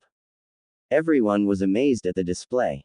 With a few moves and carefully planned ambushes, Naruto destroyed the sound team. The blondes, clones searched the team and managed to find an earth scroll. He pocketed it and faced the others. Holy crap, Naruto, that was awesome. Choji cheered. The 2 had just descended from the branch had to agree with the chubby ninja. As Choji was about to congratulate him, Shikamaru stopped him. He saw that Naruto did not have his usual happy face. He walked past them and up to his teammates. Naruto bore a hole into Sasuke, who didn't look intimidated. Sakura looked worried as she saw Naruto clench and unclench his fists. "What do you want, Obi?" Sasuke asked without care. That instantly earned him and punch to his jaw. It dropped him to the ground. Naruto then grabbed Sasuke by his collar and drove him into a tree. The force that he hit the tree at dazed the last Uchiha. "You son of a bitch. I should beat you for what you did. If there was anyone I would not expect that from, it's you. Why did you and Sakura leave me to die?" Naruto roared. This surprised everyone in the area. "Let Sasuke go, Naruto. We should have run and gave up our scroll like he said we should have." Sakura shouted. "Do you know who you left me to fight? Orochimaru was disguised as that girl who was kicking your. Why would a Sannin care about a test?" Naruto spat. He turned his attention back to Sasuke. "You are nothing but a coward and a fraud. You think that you're the shit, but you're nothing but talk. How are you going to fight and kill your brother when his strength dwarfs yours? Are you going to run like the little bitch that you are? You will release me now." Sasuke shouted. "You don't make demands of me, Uchiha. As far as I'm concerned, you and Sakura are no longer my teammates. You broke Kakashi's rule, and to me, you two are worse than trash." Naruto shouted back. He shoved Sasuke to the ground and spat on Sakura's foot. He jumped into the trees and was gone from sight. Sakura looked around and saw that everyone was giving her and Sasuke dirty looks. We didn't know who he was fighting," Sakura stated, trying to explain the situation. "And does that make what you did right? You left him there to die and he should be," Shikamaru said with a tone. "It seems that he was fated to be on such a bad team. It also seems that the Uchiha is not all that he and hyped up to be." Neji mocked. Sasuke rounded on him with a harsh glare. Ino looked at the direction that Naruto went in and decided to follow. She didn't know why, but she decided to see how the blonde was doing. Naruto splashed some water on his face, hoping the cold water would calm him down. He was still angry, but it had reduced as he had gotten all he wanted to say out. He sat near the river and thought about what to do next. He knew that he would have to get to the tower and let the old man know about what happened in the forest. He would bite his anger and go with his former teammates. He had both scrolls, so they wouldn't be in each other's company for long. He suddenly heard something and pulled out a kunai. He got ready to attack until he heard the voice. "Wait a minute, Naruto. It's me, Ino," she called out. Naruto relaxed his guard a little and waited until she came out. She noticed that he was still on edge but realized that they were still participating in an exam. The two just stood there for a while before Ino spoke. "So, had a rough day?" Ino cursed at her stupidity while Naruto looked at her with a deadpan look. "Sorry, I know that you've had a rough day. I was just trying to lighten you up." "It's okay, Ino. I just need some time to cool off. I can't do that in front of them," Naruto said. If you want, I can ask the guys to come along with you. You know, so that you can have some company to talk to," Ino said. "You would do that just to keep me company?" Naruto asked skeptically. "Hey, do you want the company or not?" Ino asked hotly. Naruto smiled for a brief moment before answering. "Thanks, Ino. Do you have both scrolls?" Naruto asked. "We need a heaven scroll," Ino said. Naruto pulled out the scroll he took from the AIM team and tossed it to Ino. "It's a thank you for helping keep Sakura and Sasuke alive," Naruto said and walked past her. Ino looked at the scroll and smiled. Maybe Naruto wasn't such a pain after all. She followed him back to the camp. It took a while for Ino to return with Naruto in tow. Naruto glared at his teammates and they returned the glare. Everyone there could feel the tension between Naruto, Sakura and Sasuke. Ino cut in before anything could happen. "Hey guys," getting Shikamaru's and Choji's attention. "We're going to be traveling with Naruto and the others to the tower. 2 teams are better than 1, right?" Ino asked. "How are we going to do that without a heaven scroll?" Shikamaru asked. Ino answered him by holding up said scroll. Sakura noticed the scroll and was furious. How could you give them our scroll, Baka? Sakura exclaimed. Naruto didn't answer her and just walked up to her. She prepared herself to knock his lights out, but he swiped her pouch and pulled out another, heaven, scroll. He threw her pouch back at her and walked off with both scrolls. He ignored her voice and moved on. Ino followed him, as did the rest of her team. Sasuke and Sakura soon followed them. As they walked toward the tower, Ino attempted to lighten the mood and tension between Naruto and his teams. Truth be told, she could not fault Naruto for being angry. On one of their breaks, Ino decided to check on Naruto's story. She entered Sakura's mind and got the truth from her memories. She couldn't believe that they would just leave him like that. She refused to speak to Sakura after learning the truth. Ino mostly kept talking with Naruto, who appreciates her help. Shikamaru and Choji also talk with him as well. Sakura couldn't understand why everybody was trying so hard to make Naruto happy. In her mind, it was all Naruto's fault.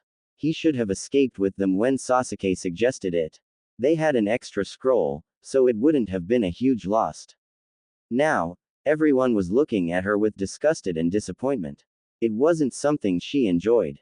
Sasuke was just glaring a hole through Naruto. He didn't like how Naruto just pushed him around like that. He didn't like how he called him out like that. He didn't like this new and improved Naruto. He was much stronger than him. Those sound genin had made a fool of him, and Naruto easily took them out with just a few useless jutsu and a distraction. It infuriated him at how weak he was. He was going to get to the bottom of Naruto's strength. The two teams arrived at the central tower without incident. They listened to Shikamaru and kept to the ground and near the river. They moved around other teams and stuck to being ghost. When they entered the tower, they read the parchment on the wall. If you lack heaven, seek wisdom to be prepared. If you lack earth, run in fields and seek advantages. What does that mean? Ino asked. Shikamaru looked at the parchment and then at the scrolls. He looked at Naruto. I think we can open the scrolls now, Shikamaru said. Naruto nodded and did as Shikamaru said. The scrolls glowed and exploded into a lot of smoke.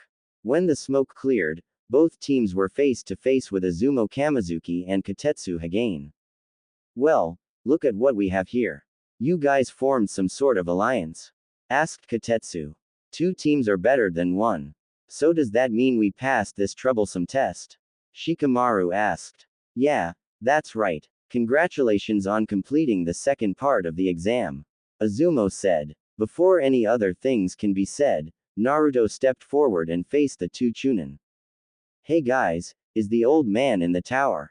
Naruto asked. Yeah, he's here, Kotetsu said. I need to see him. He has to know that something happened in the forest, Naruto said and handed Kotetsu the note he kept. Kotetsu looked at it and went wide-eyed.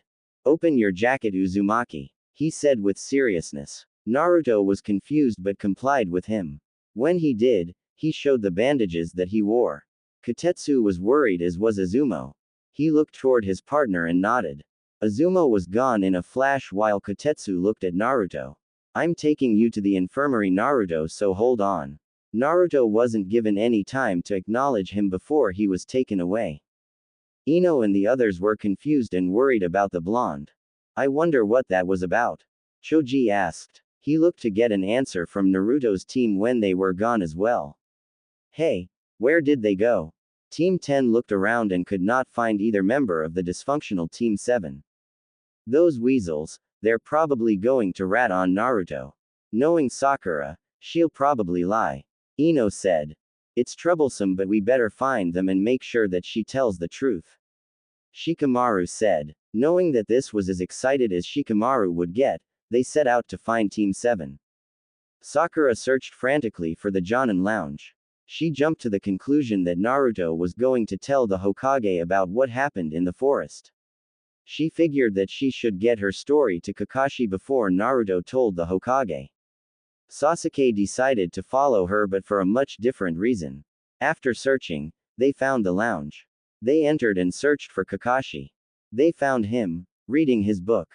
Kakashi-sensei, Sakura called out. The one-eyed Jonin was surprised to see either one of them, so early in the exam. Well, this is a surprise. You guys made it with 3 days left. I'm very impressed, Kakashi said. That's when he noticed that Naruto wasn't with them. Where's Naruto? That's what I need to talk to you about. Sensei, Naruto, Sakura began but was suddenly cut off by Ino's voice. Naruto, what Sakura? I hope that you're not planning to put the blame on Naruto for what happened in the forest. Ino said. This is none of your business, pig. Sakura snarled. I'm making it my business, forehead. You were about to lie about what you and Sasuke did. I'm not going to allow that to happen. Ino said. Since when do you care about Naruto? Sakura asked demandingly. Since I saw your memories while we were traveling. Ino said. Why you had no right. Sakura shouted. I had every right. You and Sasuke abandoned him to fight someone who was years stronger than him. What was it you said? Oh yeah, let that idiot Naruto cover our escape. Ino said. Sakura was stuttering and was about to shout at Ino until she was forced to turn around. She was confronted with Kakashi's narrowed eye. Is what she said true? Kakashi demanded. Sakura couldn't speak and looked down at her feet. Kakashi narrowed his eyes at her and faced Ino. Where is my student? He was taken to the medical bay. His chest was bandaged. He handed a note to the two Chunin and they immediately took him there. Choji said nervously. Kakashi nodded and made his way to the medical bay when he was stopped by Sasuke. The two glared at each other. Why have you been holding back with me? Sasuke asked with a tone. Excuse me, Genin. Kakashi asked him. You've been holding back on me. Where did the Dobi learn that shuriken attack? What have you been teaching him and not me? Sasuke demanded. What I teach is none of your concern, Genin. If I teach you something, it is for your own good. If you don't like it, too bad. Kakashi said and shoved past Sasuke. The boy was enraged at the dismissal and attempted to attack Kakashi from behind. It was a stupid move as Sasuke found himself on the ground, Kakashi's foot stomping on his head. The other Jonin couldn't believe the balls on the kid to do such a thing. Sasuke struggled, but a small twist of his arm made him groan in pain. He turned slightly to see Kakashi's lone Sharingan glare at him. You have disappointed me for the last time. The great last Uchiha, the one to bring justice to his clan, you are a joke. Do you truly believe that strong techniques can defeat your brother, a man who was an Anbu captain at 13? You can train as hard as you can, but it will never be enough. Do you want to know why? It is because you are weak. You are weak at heart, weak at will and weak at spirit. You are nothing more than a child throwing a tantrum when he doesn't get his way. I would rather teach Naruto because he has the right stuff to be great. You and Haruno-san can consider this your termination from my team. I have no need for trash like you. Kakashi said and released Sasuke. He walked out and left him to stew. Sakura attempted to help Sasuke, but he shoved her away and stormed out of the lounge. Sakura could feel the disappointed looks from the Leaf Jonin. She left soon after, but not before glaring at Ino. Ino wasn't intimidated by the glare. One person in the room was smiling at what he saw and excused himself. It was about time to mark his prize. Hiruzen waited until the medic was done with Naruto's diagnostics. When Izumo arrived and gave him the note, he was incredibly worried. He rushed to the medical bay and demanded that Naruto's bandages be removed. They did as they were told and removed the bindings. Hiruzen was able to relax when he saw that there was no mark on him. He didn't know what Orochimaru's mark would do to Naruto's seal. He allowed the medics to continue and waited for them to finish. That's when Kakashi appeared. Hokage-sama is Naruto, Kakashi began, but he is stopped by Hiruzen.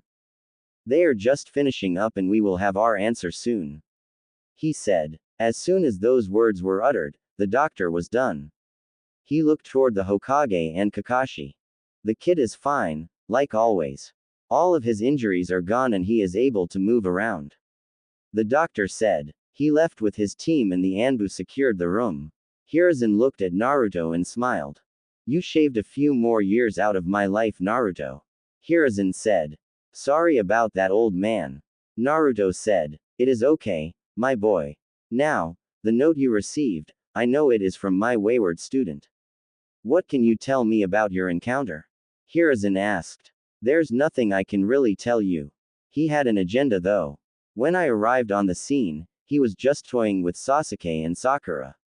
He could have killed them if he wanted to but didn't. When they abandoned me, he toyed with me as well. It was like he didn't want me to die. I don't know what he wanted but it was like he was testing us. Naruto explained. Hiruzen nodded and patted Naruto on the head. Thank you for your input, Naruto. I'll leave you with Kakashi so that you can talk. Hiruzen said and left the room. Once outside, he signaled his Anbu. I want Sasuke Uchiha placed under constant guard now. Sir. They said and vanished. Hiruzen kept walking to his office and began to wonder what his student was planning next. Sasuke stormed through the halls of the tower. He was irate and enraged at the words Kakashi had just said to him. He was not weak. He was not a child.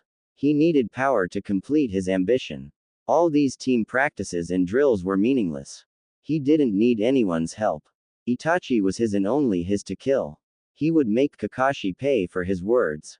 The best way was to take out his favorite student, Naruto. He would like to hear what Kakashi would have to say after Naruto couldn't compete anymore. He suddenly jumped back as a kunai flew at him. A purple wall appeared behind him and he was trapped. Alone at last, Sasuke. A voice said. He looked forward to see Orochimaru. Sasuke immediately activated his Sharingan and glared at him. This just amused him further. So now you are ready to fight. The last time we faced each other, you could barely keep up. You were shivering in your sandals and your teammate had to come and save you. It seems that your teachers have overestimated your abilities. Shut up. I don't need that doby to deal with you. I am an Uchiha. I am an Avenger. You will not mock my abilities. Sasuke roared. Oh, such passion, such hunger. Why don't you show me your true abilities? Orochimaru asked mockingly. Sasuke quickly did some seal and took a deep breath. Fire style. Fireball jutsu. Sasuke said and launched the biggest fireball ever. This just made Orochimaru smirk as the attack hit. The explosion rocked the tower and alerted everyone. Hiruzen along with his guard rushed to the scene. He arrived to see several Jonin there. They all saw a huge hole in the wall, fire burning around it. Report. What is going on here? Hiruzen demanded. We don't know, sir. We have just arrived here as well. One Chunin said. Another explosion caught their attention and it was a little ways away from the tower. He turned to Asuma. Take a team and investigate. Detain anyone you find. Hiruzen said. Asuma nodded and took a team with him to investigate. Hiruzen couldn't help but be worried about what could have caused this. Is this it, Sasuke? Is this all you have? Orochimaru said with some disappointment. Sasuke was on his hands and knees, sucking in air. He looked at Orochimaru and growled. Not even the Sharingan could read him. He would not go down like this. He would make this man take him seriously. He charged again and threw a punch-kick combination. Orochimaru easily defended against it and slammed Sasuke down to the ground. Orochimaru would hold him there for a while. He sensed some people coming and realized that his window had closed. It's such a shame that you could not do much better, but that is to be expected. However, I will award your bravery. He said. He did a single seal and his neck stretched. He then bit Sasuke on the side of his neck. Sasuke screamed for a while before feeling weaker. Orochimaru stood and walked away a few feet. He turned back toward Sasuke. That gift I gave you, use it well, Sasuke. If you like it and want more, then come and seek me. With that said, Orochimaru vanished and Sasuke was out cold. Asuma arrived and noticed the burning wood and laying body. He checked to see that it was Sasuke. He also noticed something else and it made him worry. It was Orochimaru's curse mark. Hiruzen waited in his temporary office and awaited the information about that disturbance. He had a sinking feeling about what it could be and he knew that he would not be happy about it. He did not have to wait long as his Anbu appeared. Report. He said seriously. Sir, we have found the body of Sasuke Uchiha in what appears to be a battleground. He was unconscious and his breathing was labored. We determined that this was because of the curse mark that has been placed on him. The Anbu reported. Why wasn't he guarded like I said? Hiruzen asked bitterly. I'm sorry Hokage-sama, but we were making shift changes. Also, we could not locate him after he left the Jonin lounge after Captain Kakashi spoke to him. The Anbu said. Damn it, I was hoping to avoid this. Hiruzen cursed. He thought for a while before facing his Anbu. Summon Anko, as I will need to know how likely Sasuke will survive. Also summon Kakashi to seal the curse mark. I don't care about his issues with the boy. Tell Asuma and Ibiki to investigate what happened. The Anbu nodded and left to do his bidding. Kakashi walked with his student. He was glad that he was okay and was a little impressed with his student. Lasting so long, in his case, against one of the Sannin, was a tremendous feat. He still berated him for fighting someone clearly his superior and made a note to teach the boy how to think a little better. Suddenly, an Anbu member appeared in front of the two. Captain Kakashi, you are needed quickly. The Anbu said. What's going on? Kakashi asked. Sasuke Uchiha has been attacked and has been given a particular mark. He said. Kakashi's eye went wide and narrowed. He could guess what had happened to his former student. He turned his attention to Naruto. Go get some rest, Naruto. We will talk later. Kakashi said. Naruto nodded and left. He turned to the Anbu and nodded. They both vanished. 3 days passed, signaling the end of the second part of the Chunin exam. Everyone was gathered in a large hall where their sensei were. As a sickly-looking Jonin instructed that there was going to be a preliminary round, the Hokage was thinking about the past 3 days. He was thankful that Sasuke had survived the curse mark. Anko had told him that 1 out of 10 was likely to survive it. However, the mark was active and it had to be sealed. Kakashi was the one to do it and he used the curse sealing technique to do it. After that, in a long rest, Sasuke woke up. Hiruzen wasted no time in speaking with the boy. At first, Sasuke was difficult, but he changed his tune after the Hokage threatened to remove him for the exams. He told him everything and the Hokage was not pleased. He asked Sasuke what he was thinking and the boy's answer told him everything. Everything was done because of his foolish pride. Orochimaru played to it and he was able to mark the boy. He left the angry boy alone, shaking his head at his actions. He just sighed and made a mental note to do something about Sasuke. His attitude would get himself and others killed. He put in the back of his mind for now and concentrated on the prelims. Naruto watched the matches as they progressed. Some of them were impressive, others were boring as hell. He stood near to Kakashi as they watched. He was currently watching Shikamaru fight the Sound Kunoichi Kin. It looked like the sloth would be able to pull out a victory now that he caught her in his shadow. He thought back to the first 5 matches. The first match was Sasuke versus Kabuto's teammate, Yoroi Akato. At the beginning, Sasuke attempted to brutally defeat his opponent. He was sloppy against him and Yoroi capitalized on it. He had an ability to suck the chakra out of his opponents. This left Sasuke severely weakened. However, Sasuke was able to get free and use the Leaf Shadow Dance, a move he stole from Rock Lee. He then used a different move to end the fight, calling it the Lion's Barrage. To Naruto, Sasuke was just a copycat who didn't care where he got his strength.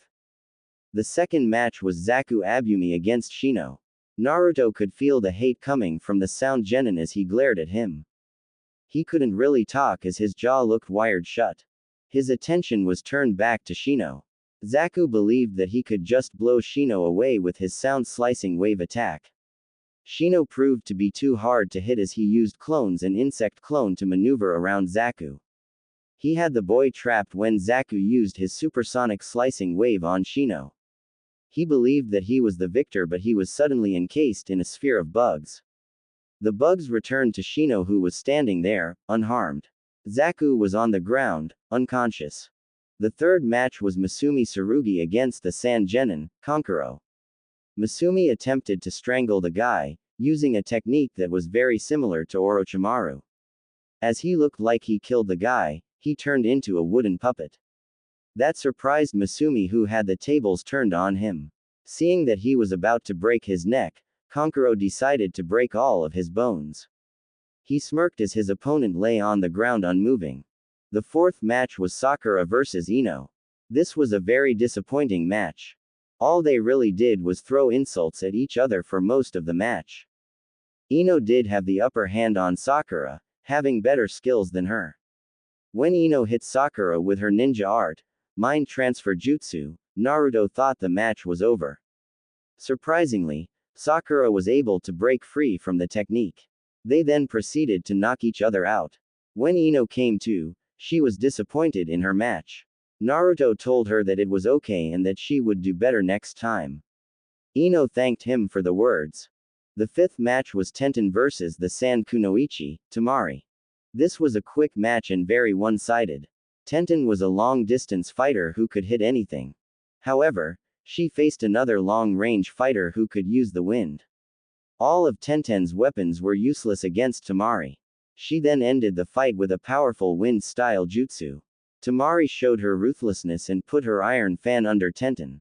The way her back bent was not a pretty sight.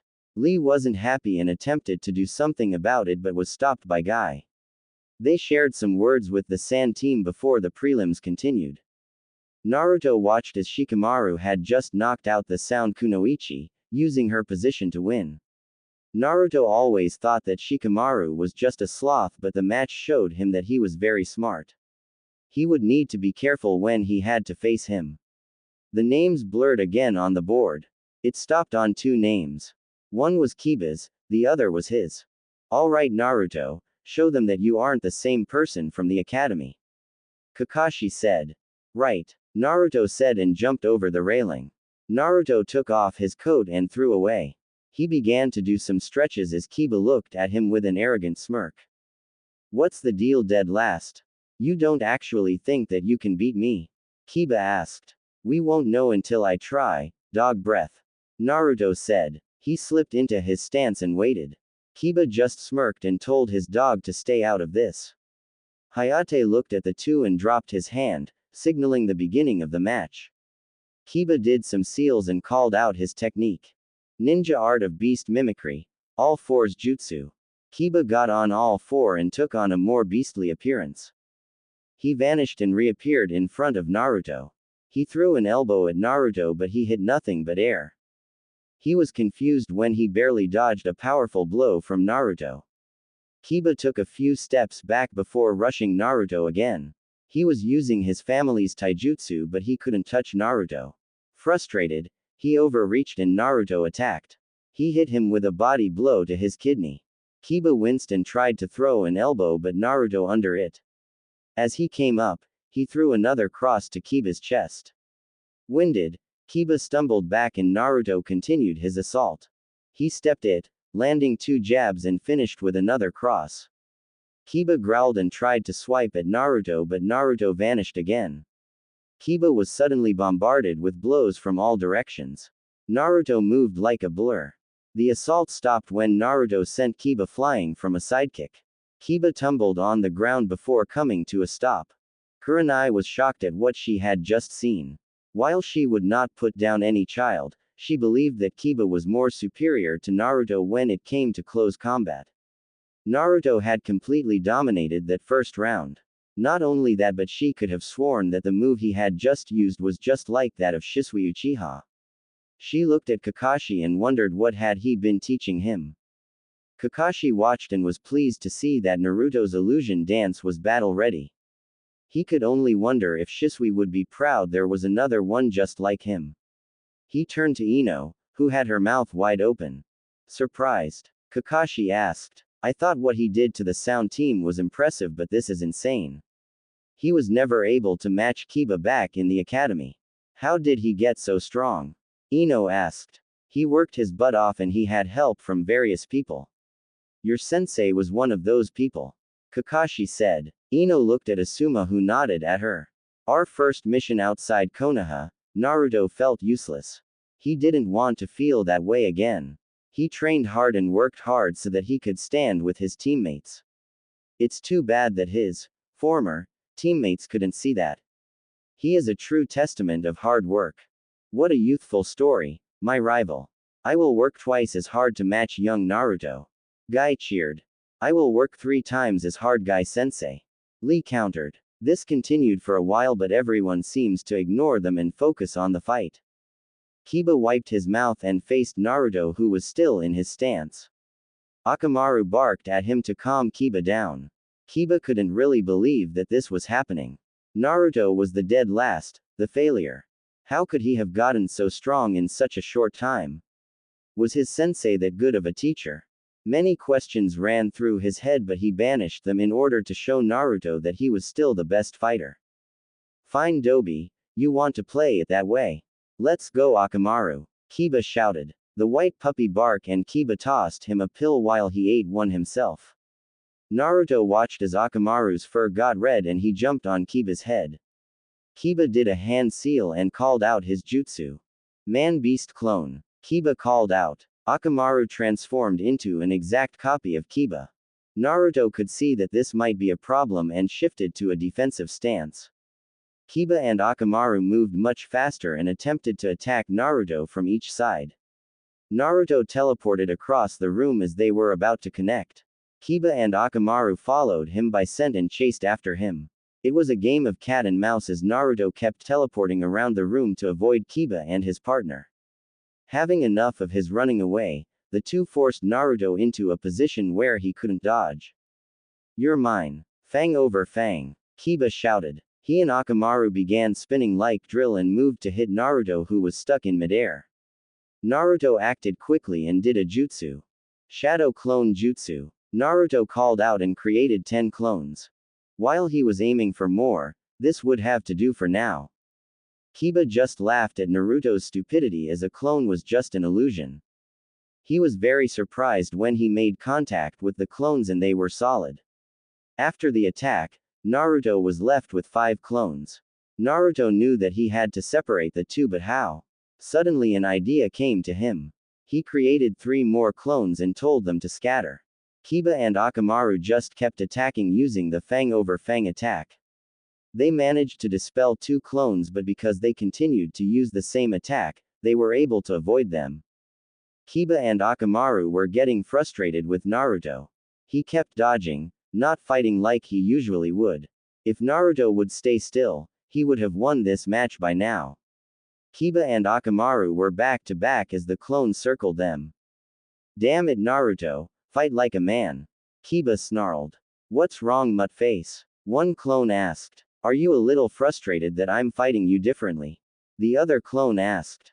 Don't worry, this match is about to end. Another clone said. Ninja art. Whirlpool vortex. A voice called out and the ground beneath Kiba and Akamaru began to suck them in. They quickly freed themselves, which is what Naruto wanted. 2 clones appeared and kicked each Kiba away from each other. They both landed on their feet, but one was surrounded by 4 of Naruto's clones. The real Naruto then popped up from the ground and did a string of hand seals. Capture and arrest jutsu. Naruto called out. Everyone watched as tags began to glow on the clones' backs. This caused both Kiba and Akamaru to pause. What did you just do, Naruto? Kiba shouted. I've just won. I'm guessing that you're Kiba, so who I have trapped is Akamaru. The jutsu I'm using is a pretty nasty one. If Akamaru attempts to leave, the explosive tags go boom. It will happen if he flares his chakra too. You make any attempt to save him, I detonate the tags. It's ruthless, but if you don't surrender, I won't have much of a choice. What's it going to be? Naruto asked. Kiba was at a standstill. He so wanted to knock Naruto in the face. However, Naruto had all the cards. With an angry sigh, Kiba made his choice. I surrender. Kiba said. Winner of the 7th match, Naruto Uzumaki. Hayate announced. Naruto let out a sigh of relief and deactivated his jutsu. The same was done between Kiba and Akamaru. Akamaru jumped into Kiba's arms and he just petted him.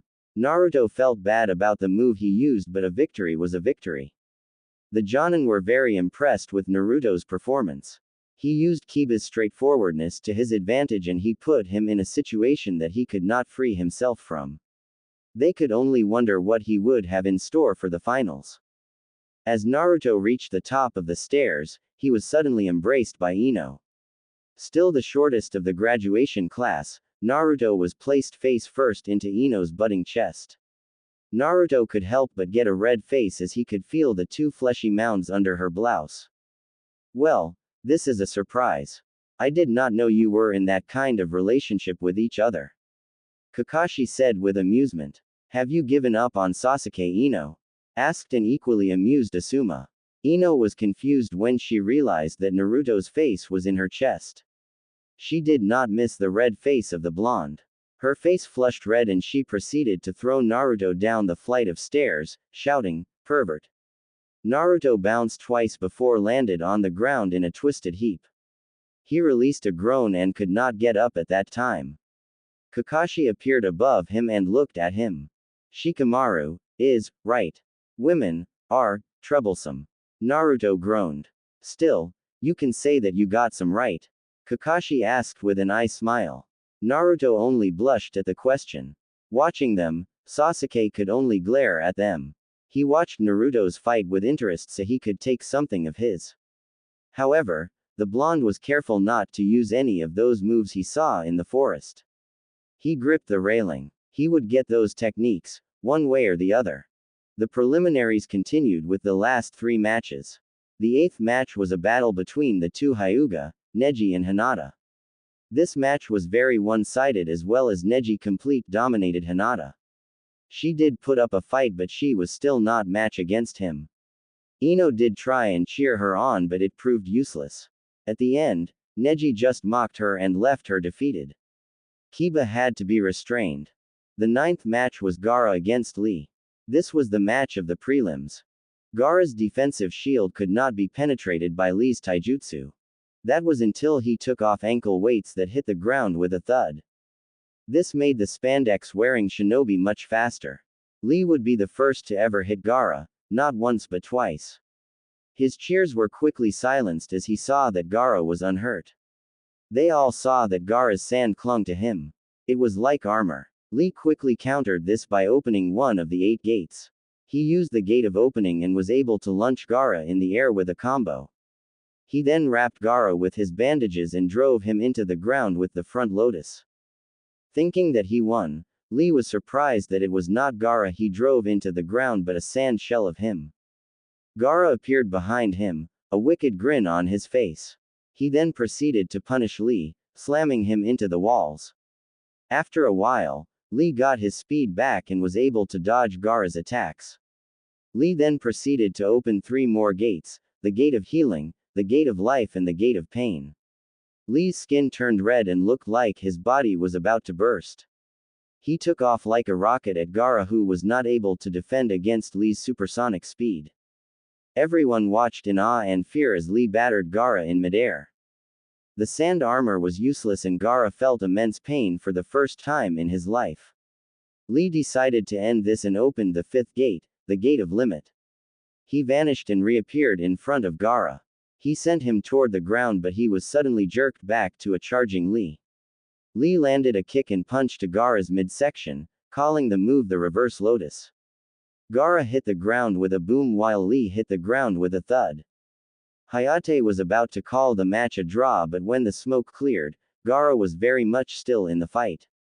Guy and Kakashi saw that he used the gourd on his back to save himself. Gaara struggled to move his sand to crush Lee. Lee was too hurt to escape the sand as it wrapped around his leg and arm. Gaara closed his hand and crushed the 2 limbs. He sent more sand to kill Lee but Guy stepped in to save him. Gaara was confused as to why he would save him but when Guy called him his precious student, Gaara was confused. He was then shocked when Lee stood. However, he was standing out cold on his feet. The match was won by Gaara. The final match was Choji against Dosu. Knowing about the gauntlet on Dosu's arm, Choji thought he was safe as he stayed in his human boulder technique. This, while a smart move, was useless. When Choji got stuck in the wall, Dosu used his melody arm. He used the water within Choji's body to enhance his vibrating sound drill. This stopped Choji cold and Dosu won the match. With the prelims done, the winners were on the stadium floor in front of the Hokage. I would like to congratulate you on your victories. You are the genin that will take part in the 3rd and final stage of the Chunin exams, which will be a month from now. It will give the time to learn something new as your opponent has seen what you can do. Hiruzen said. Anko stepped forward. Each of you, walk up to me and pick a number out of the box. Anko ordered. Each of them walked up to her and picked a number out of the box. Okay, from left to right, tell me the number you picked.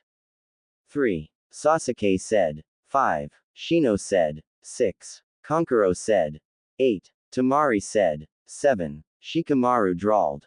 2. Naruto said. 1. Neji said. 4. Gaara spoke. 9. Dosu said. While they told her the numbers, she marked down their names on a board. When she finished, she looked at the board before facing the genin. Alright, this is how the finals will be. The first match will be Neji Hyuga versus Naruto Uzumaki.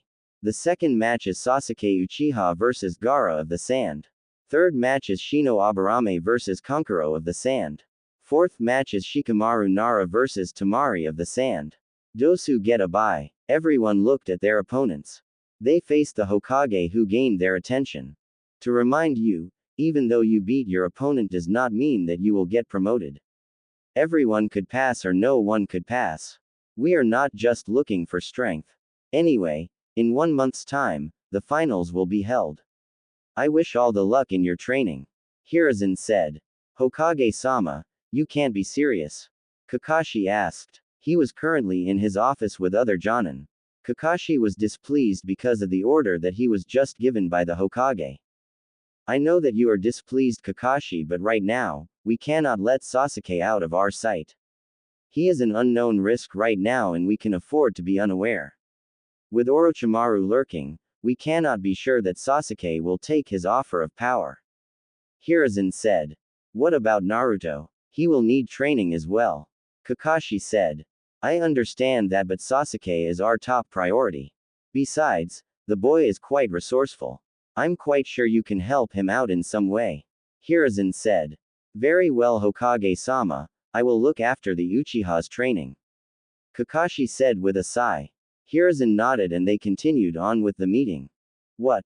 Naruto exclaimed. He was standing outside the Hokage tower waiting for his sensei. Kakashi had just told him about the Hokage's order and the blonde was not too pleased about it. It's out of my hands, Naruto. Right now, Sasuke is an unknown risk that we cannot ignore. I have to watch over him and keep him safe from Orochimaru.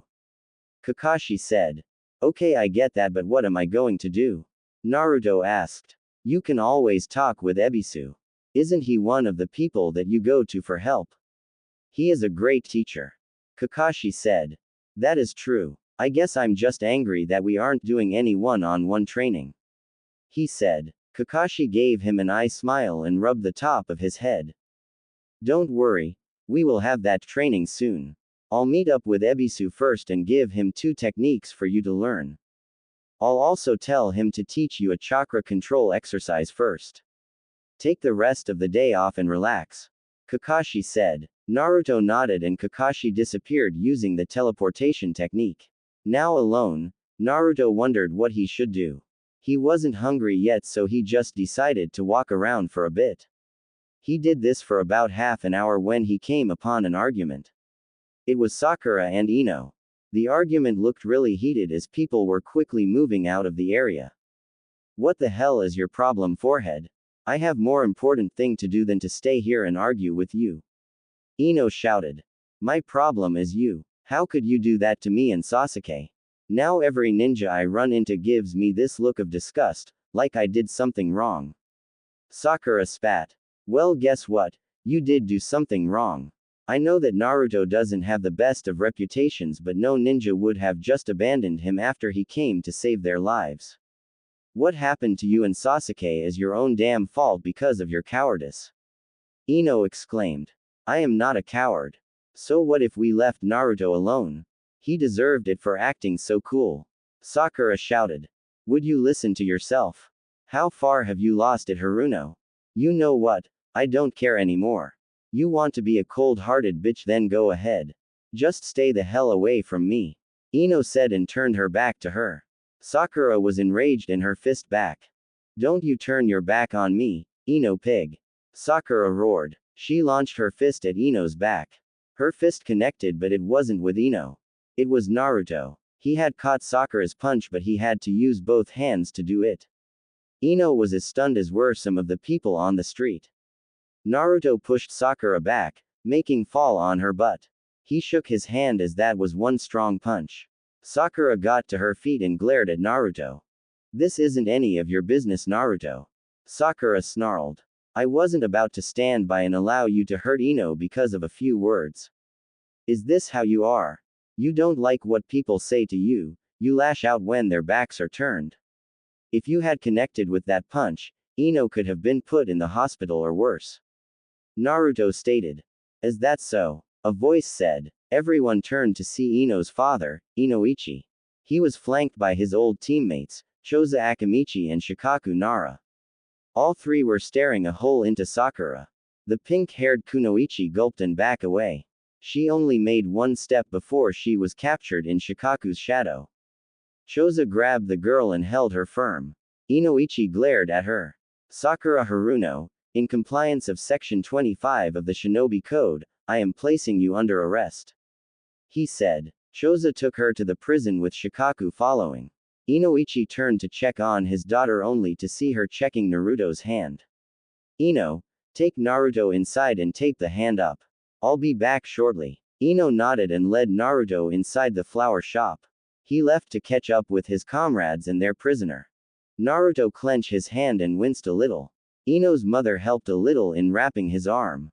Lucky for him, it was just a bruise and not broken.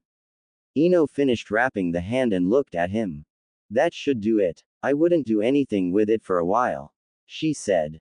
"I wouldn't worry about it. I heal pretty fast," Naruto told her. They sat there in silence for a while before Ino spoke again. "Hey Naruto, can I ask you something?"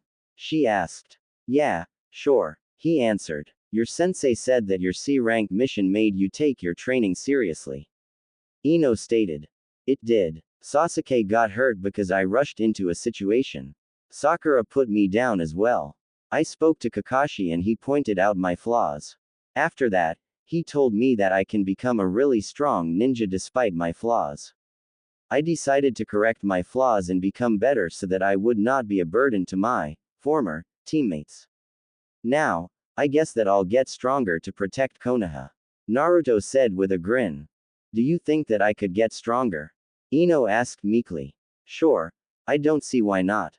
My advice though is to ask for help first. It might suck, it might make you angry to hear all your flaws, but if you can get past that, then you have made the first step in getting better. You saw my awesomeness against Kiba," Naruto boasted. "Please, you tricked Kiba and threatened to kill his dog," Ino stated. "I still won, right? And for the most part, I was whipping his butt. No one can say that I'm the dead last now." "True, but you're still a perverted idiot," Ino said. "Hey, that was your fault. You shoved my head into your chest," Naruto exclaimed. I did no such thing," Ino shouted. The two blondes argued, unaware that Inoichi was listening in. He had a small smile on his face at the advice that Naruto had given his daughter. It was very good advice that he hoped that she took. He then heard the sound of metal hitting flesh. He looked to see Naruto on the ground, a lump growing out of his forehead. Ino was holding a frying pan. He decided to intervene before she took another swing at him. Kakashi stood in front of Sasuke. It was night time in an undisclosed area. Kakashi had his book out, ignoring Sasuke. Sasuke didn't like it, but he had a smug grin on his face. It was something that Kakashi noticed when he picked him up. "You seem happy about something. Care to share?" Kakashi asked. "I just find it amusing that you were ordered to training me." "How did the Dobi take the news?" Sasuke asked with a grin. "He took it pretty well. Seeing that you haven't really won a spar against Naruto since he took his training seriously, he doesn't have much to worry about," Kakashi said. Sasuke's smile fell and his eyes narrowed. "Whatever, so what are you going to teach me?" Sasuke demanded. "Nothing," he said. "What?" Sasuke shouted. "Why should I teach you anything? You're only going to use what I taught you against others. Sorry, I will not allow that. Besides, you have enough to work with since you had your Sharingan on the entire time," Kakashi said. Those useless techniques will not help me against Gaara. I need something stronger in order to beat him. You were ordered to help me and you will comply with that order. Sasuke spat. Kakashi closed his book and stood. Sasuke grinned at him, but it soon disappeared as he felt an untold amount of pain. He struggled to look up at Kakashi. The man looked down at him with his Sharingan exposed. Very well, your first thing we need to do is increase your speed. Let's just hope you're fast enough to avoid my fists. Kakashi said. Sasuke trembled a little at the feeling he was getting off Kakashi. He knew that he would be in for a long month.